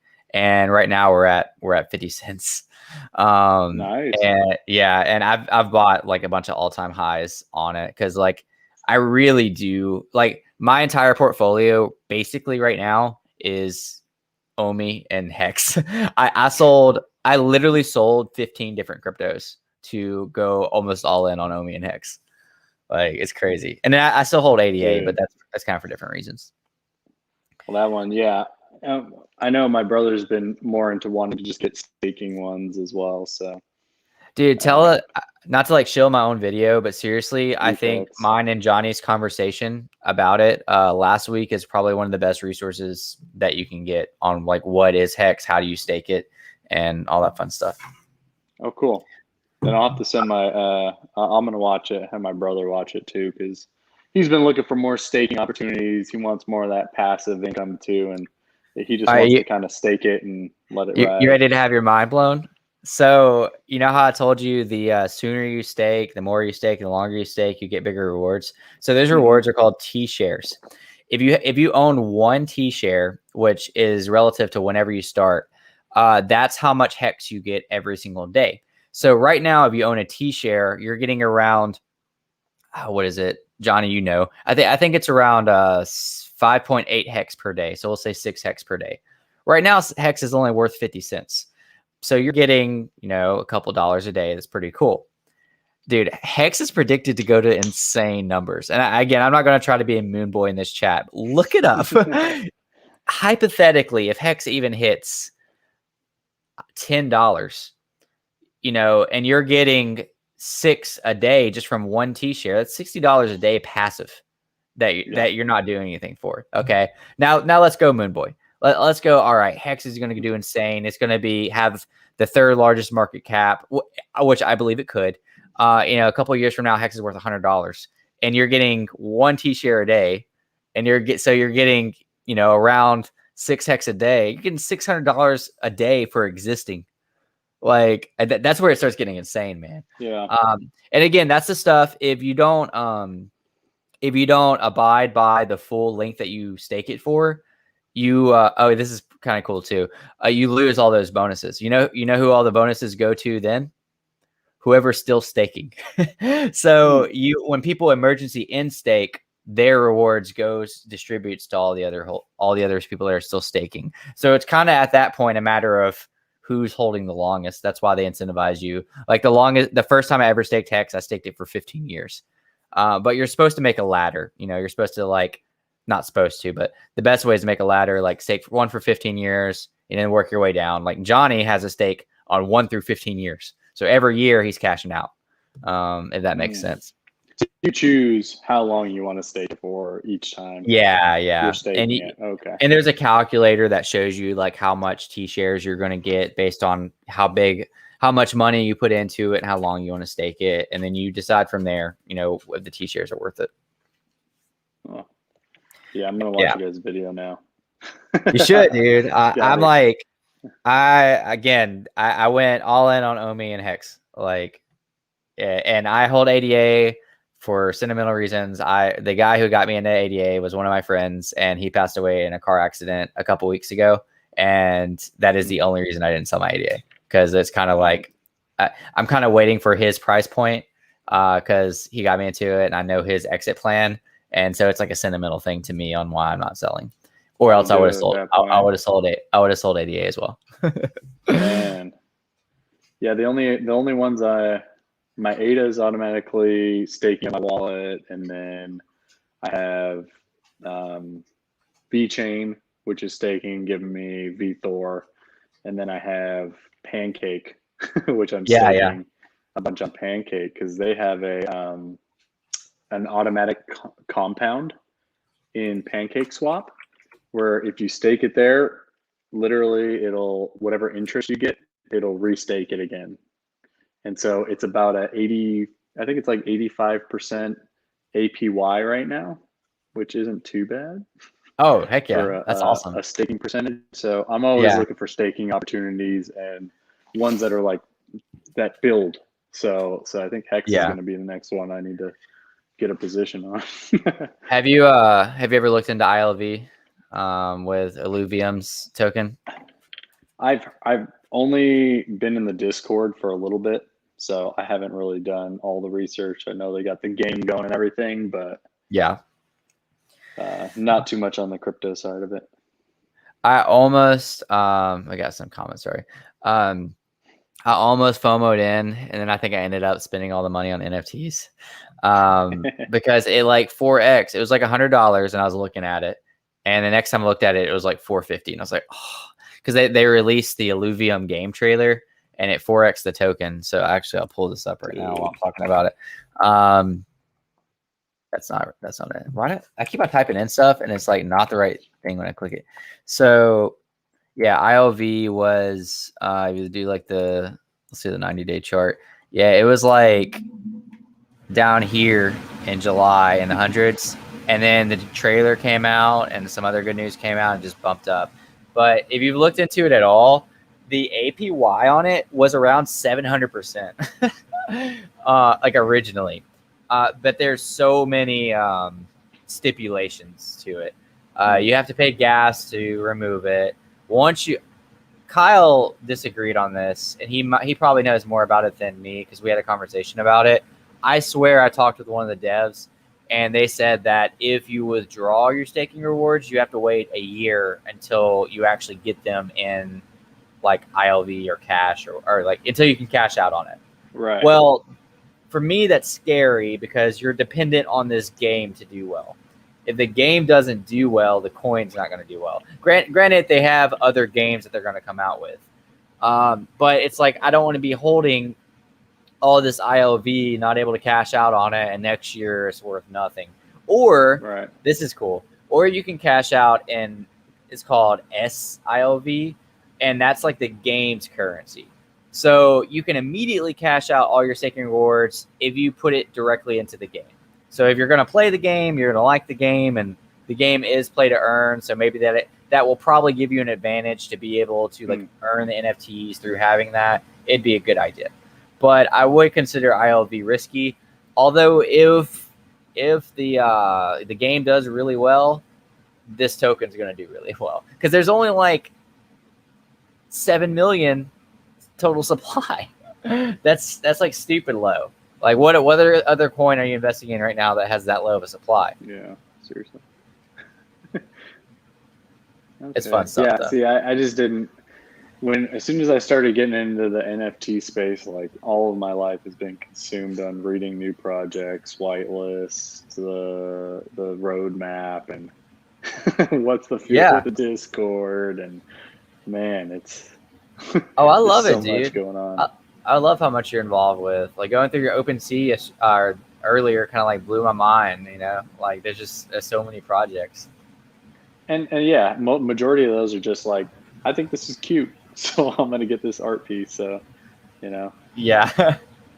I mean, that's the way. I mean, it's art. So, Johnny confirmed that it was 5.8 hex per day that you get with a T-share. Okay. He said, "Y'all check out that video. You won't find a better staking coin than Hex." Brendan said Hex is cool, but Omi is dope. Hex is number 3 on coin on I don't know on which platform. Where can you buy Hex? You have to swap it, but it's easy to swap. I have a video on it, but since the video all I do really now is you just buy Ethereum on Coinbase or on Voyager, and you send it to MetaMask.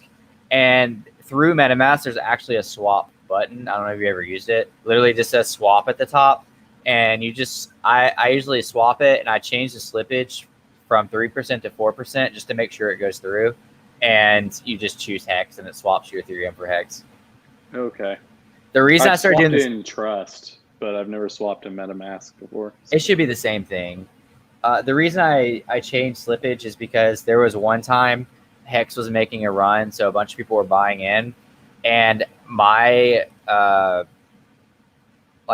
gas didn't go through twice.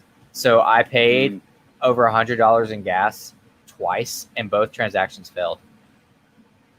Yeah, it's a nightmare. I literally lost $300 in 5 minutes. that vanished. I'm not talking like a bad investment. I'm talking about like went to the clouds. Literally just disappeared. Yeah, there's not much that's more heart wrenching than that. Dude. So I said Johnny's retirement fund is Hex. Okay, more like Johnny's retirement fund was Hex. You got to remember, Johnny started investing in Hex in like February when I was investing in Omi. I'm not saying Hex is better than Omi. They're just so different.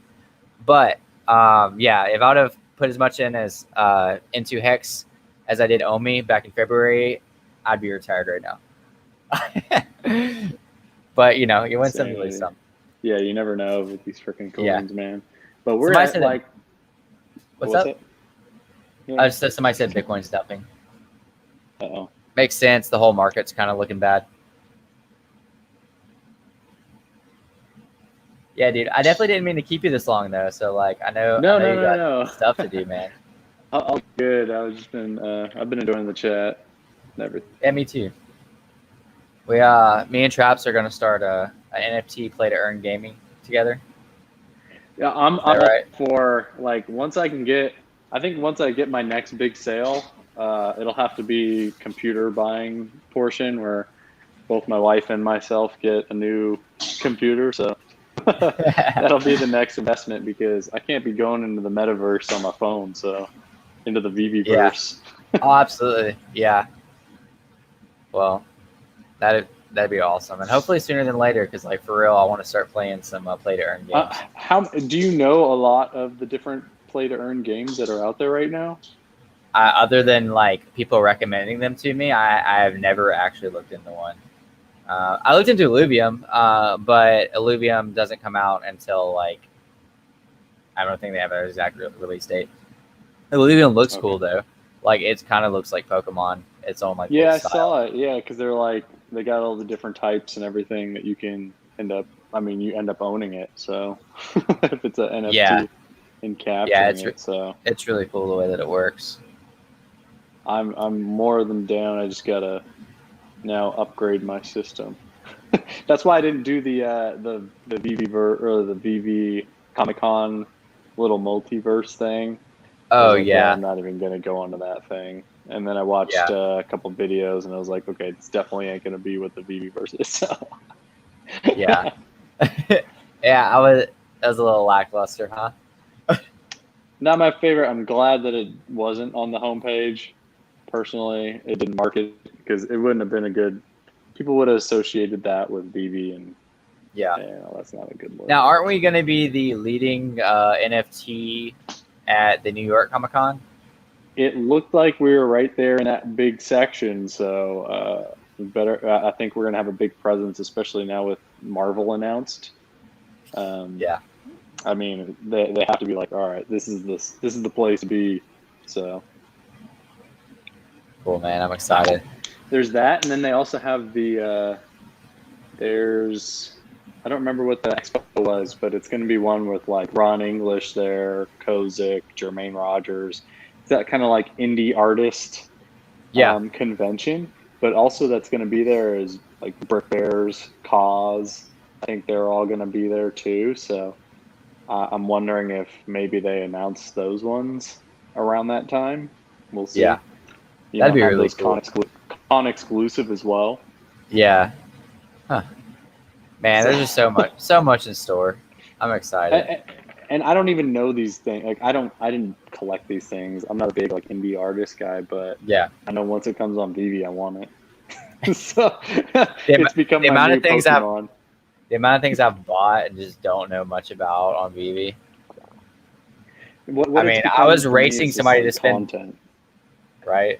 I was racing somebody to spend $90 on a knockoff Lucky Charm Saturday. Yeah. I was like, you know what? I'm getting this. I loaded both. We have both our phones loaded up, ready to get the ultra rare. So, Did you get it? I did. Yeah, I did it, and then I was gonna go for the rare after, and I accidentally clicked on the common and bought 2 commons, and was like, wait, why was that so easy?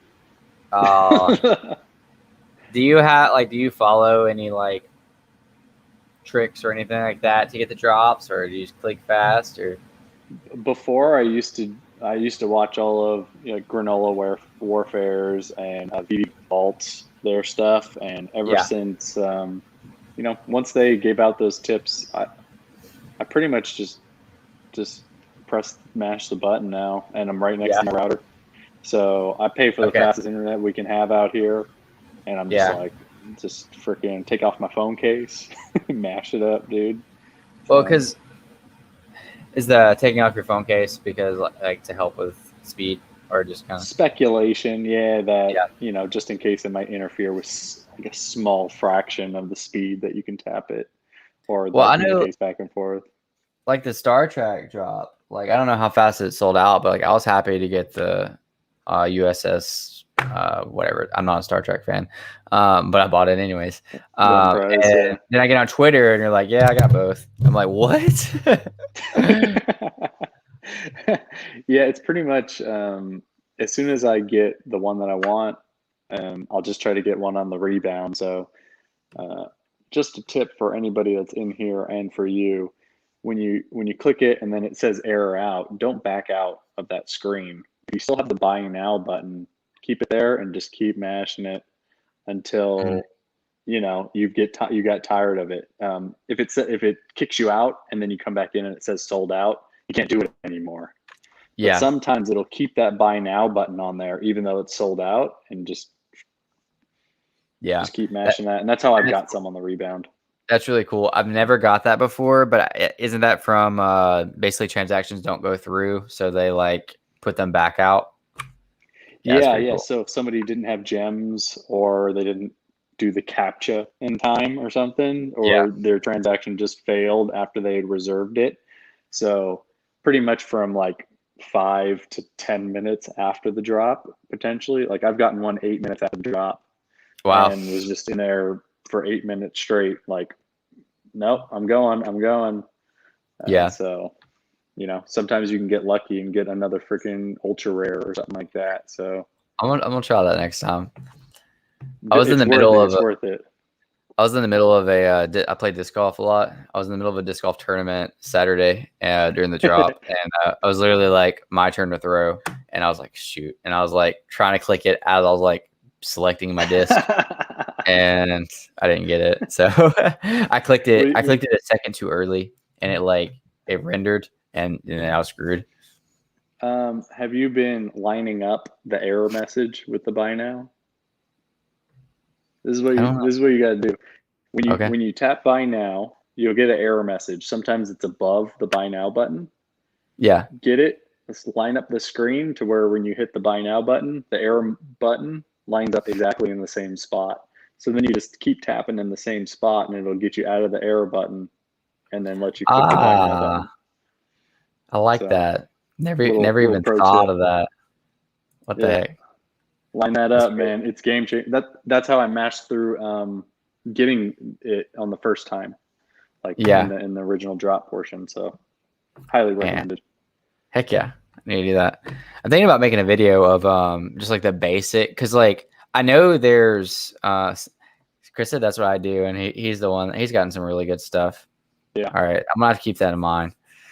I'm thinking about making a video just on the basic, like getting prepared for a drop, because like I have some like friends and family that are getting into VV now, and it's kind of a pain to explain to them like how to get ready for a drop. Like, and I'm sure there are videos out there, but it's like you gotta hit the bottom left, especially those that aren't tech savvy, but like my parents, that want to get into it. It's all right. Well, you gotta hit the bottom left, hit store, go up to the top left, drop down the digital collectibles, digital comic. Walk them through the whole process, hover over it. View that. I'm thinking about just making a video, just like, hey, this is, because it sounds obvious, like, oh, obviously I would just like do that, but like having to explain it to somebody is kind of like a pain. Yeah, and then you'd have to make a different. What I would do is maybe do a section that's 3D collectibles or digital collectibles and comic collectibles, and then just go through that process of this is the standard one. Do it this. Make sure you put in that lining up thing, because that lining up really does help, man. I'm surprised you weren't using it already before. So I think that'll improve your odds a ton, dude. Like, honestly. I never even thought of it. I don't know why I haven't been doing it. I haven't really had I guess other than like not getting more comics, like I haven't really had a problem buying drops. Okay. At least recently. I want to say a while back I had more issues. Like I wouldn't get them, but yeah, I don't know. I mean, I go for the ultra rare or secret rare every time when it's a Yeah. normal 3D drop. So any advantage I can get, I'm taking it. So he said, wait, drops are so much better today than they used to. Absolutely. Yeah. I remember the DeLorean drop was so bad. Straight Freaking smashing. Ultraman, dude.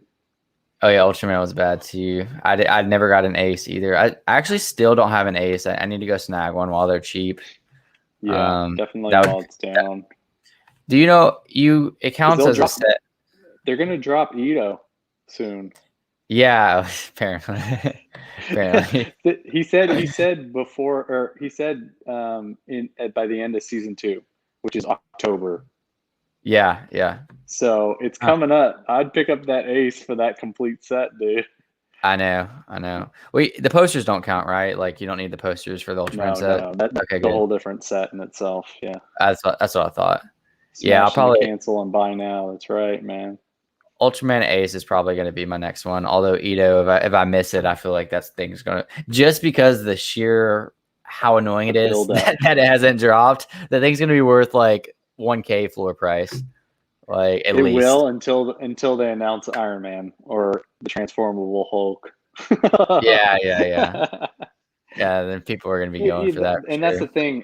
Things happen so quick, and as soon as the next drop's going, it almost loses the flair of the last one. So there has to be news on it like again in order to get the price back up and stuff. Okay, so that's that's almost my logic for like the comics right now, though, because like, you know, we're on such a comic craze and everybody's wanting to flip and make a lot of money on them, which is totally understandable. But like, is it going to last? You know, like as a whole, like again, I think you can make arguments that particular comics are going to be worth a lot of money in the future.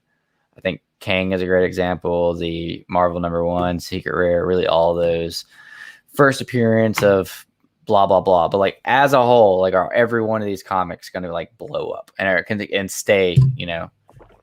No, I think people are going to try to keep that value and think that it's going to do that, so they'll price stuff accordingly. And then as soon as people start undercutting on the less desirable comics that aren't FAs or anything like that, then you're going to start seeing, all right, these are comic prices now. But those ones that just dropped recently, I think those, because they're so old, they have that like that aura around them of just never been able to be read before, all that type of stuff around it. Where these newer ones, you can get it in a comic book store, so why is it worth $1,000? Yeah, you know.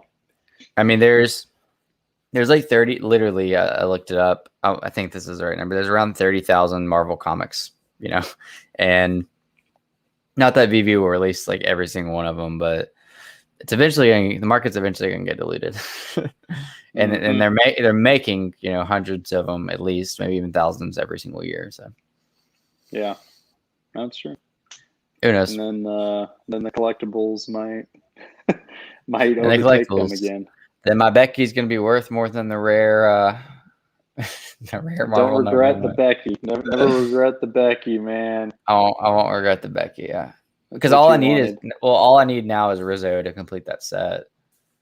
And right now, a couple secret rares on a blind box could afford you Rizzo. One. I know, right?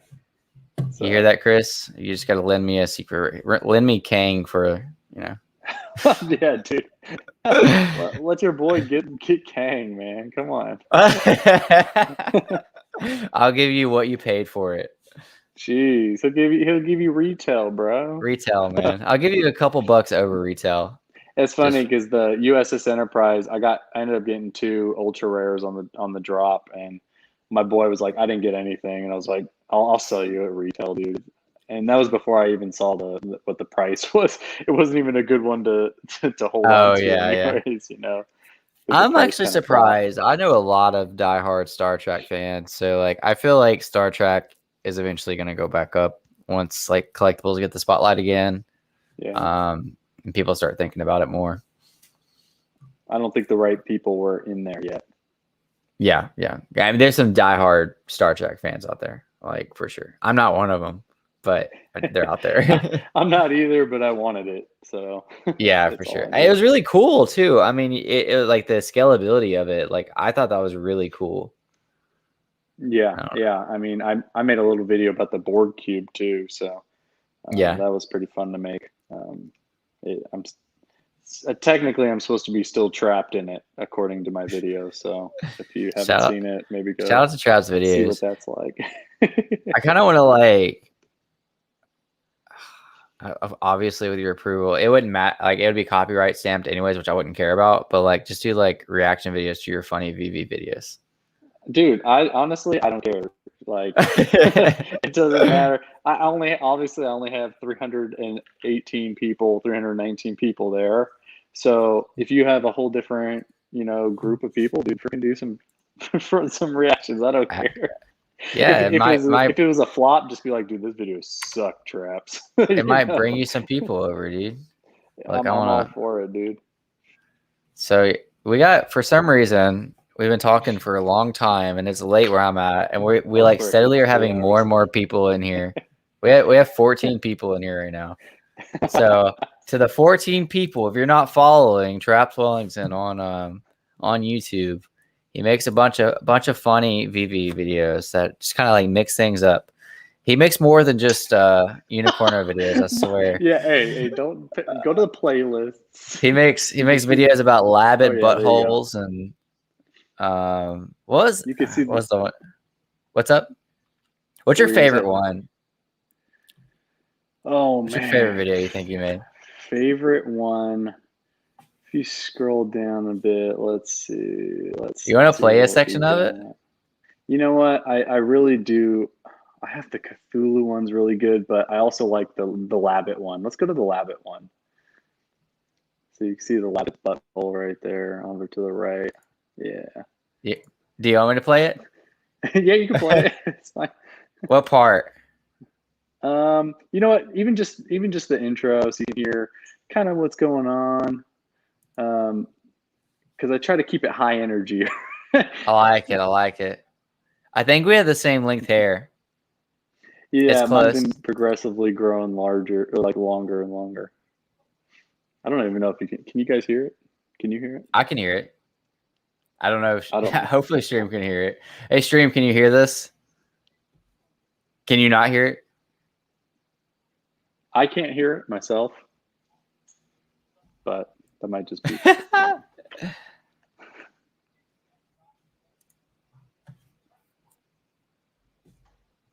It's gonna be funny if they can't hear it. This is me being very animated.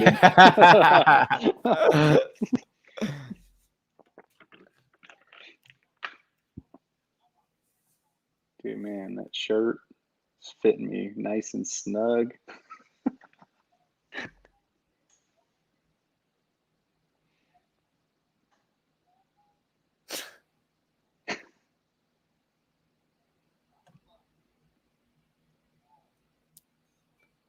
You got some music in the background of this video? I don't know. Are you hearing music? Yeah, I hear music. It might actually be non-fungible wonderfuls. So this one was a lot of fun to make because there's so many of these dudes, and I actually didn't check them out in AR until this video. So this is all kind of impromptu. That's fine. Stuff.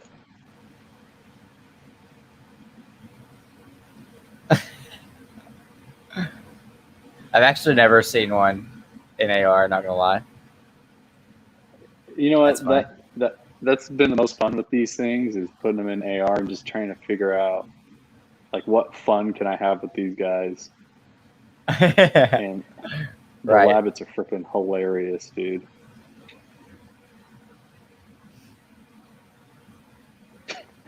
I have the phone horizontal, so the turning mechanism doesn't quite work the same.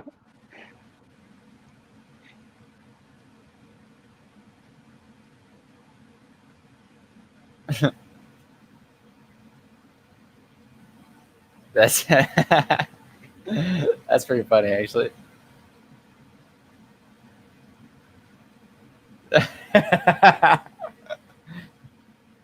Those Did you know? details. Did you know that it had a butthole before this? I didn't know this one had a butthole. I was gonna say that its flaw was that it didn't have one, and then I turned it around. So this is all genuine reaction.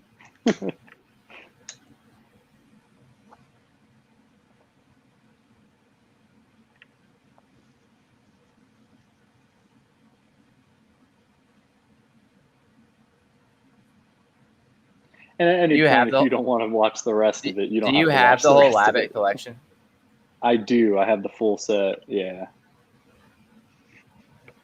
All right, guys. So you have. That's just you kind heard of it a little, from Traps? a little tidbit of it. You know, I just try to make it all Okay. fun, some comedic, flair to the VV collectibles. So I'm about it. I'm about it. I don't. For some reason, it looks weird. Hey, somebody subbed to you just now, dude. Hey, Now your home appreciate it. screen's like. Whoops. Now your home screen's like looking like this. I can't even like.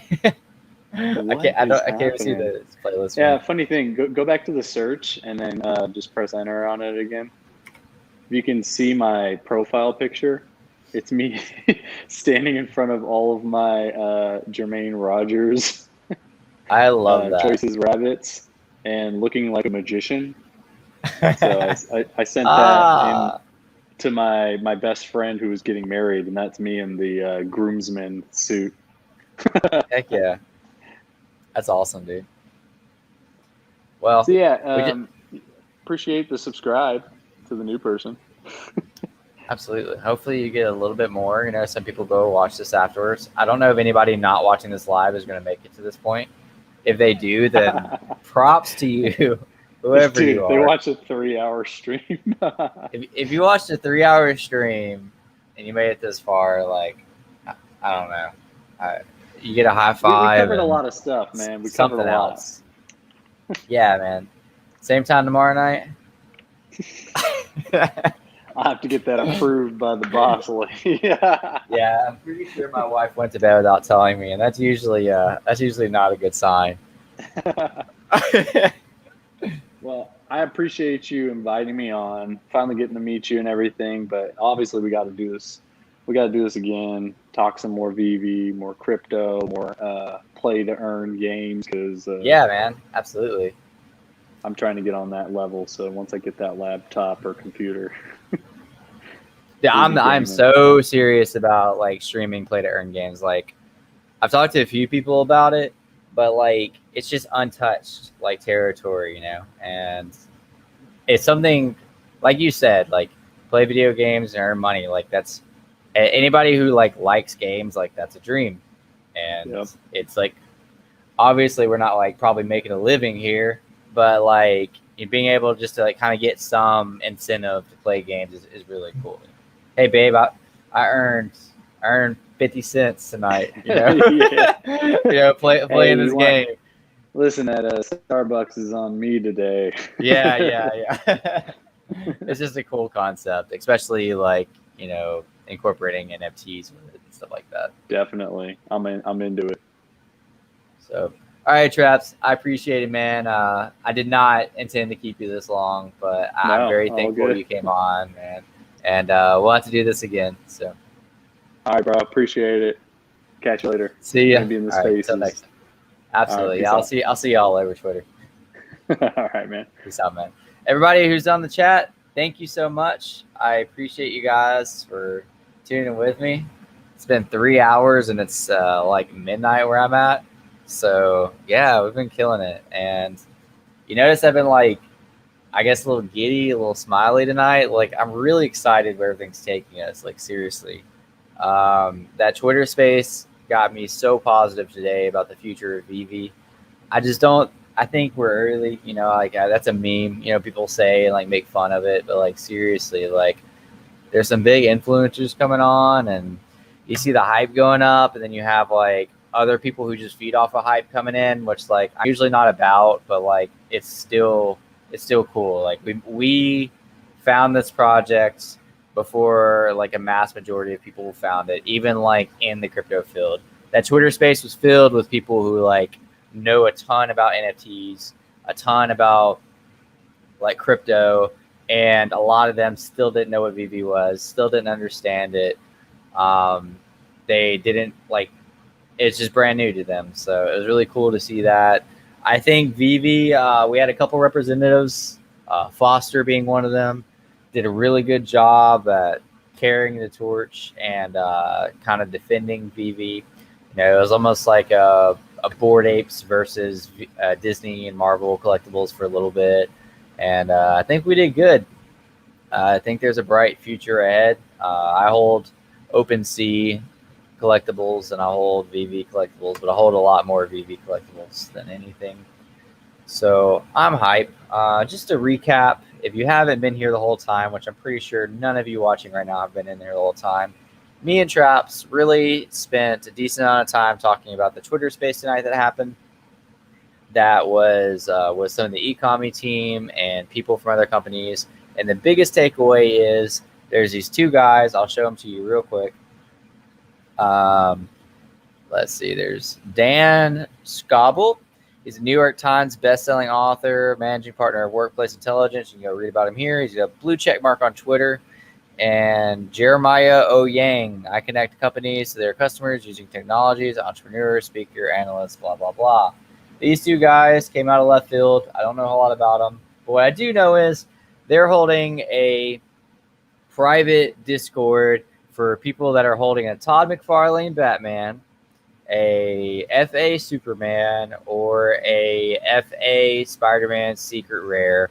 Who knows what this Discord is going to like consist of, or if it's just going to be like a chat room. I don't know.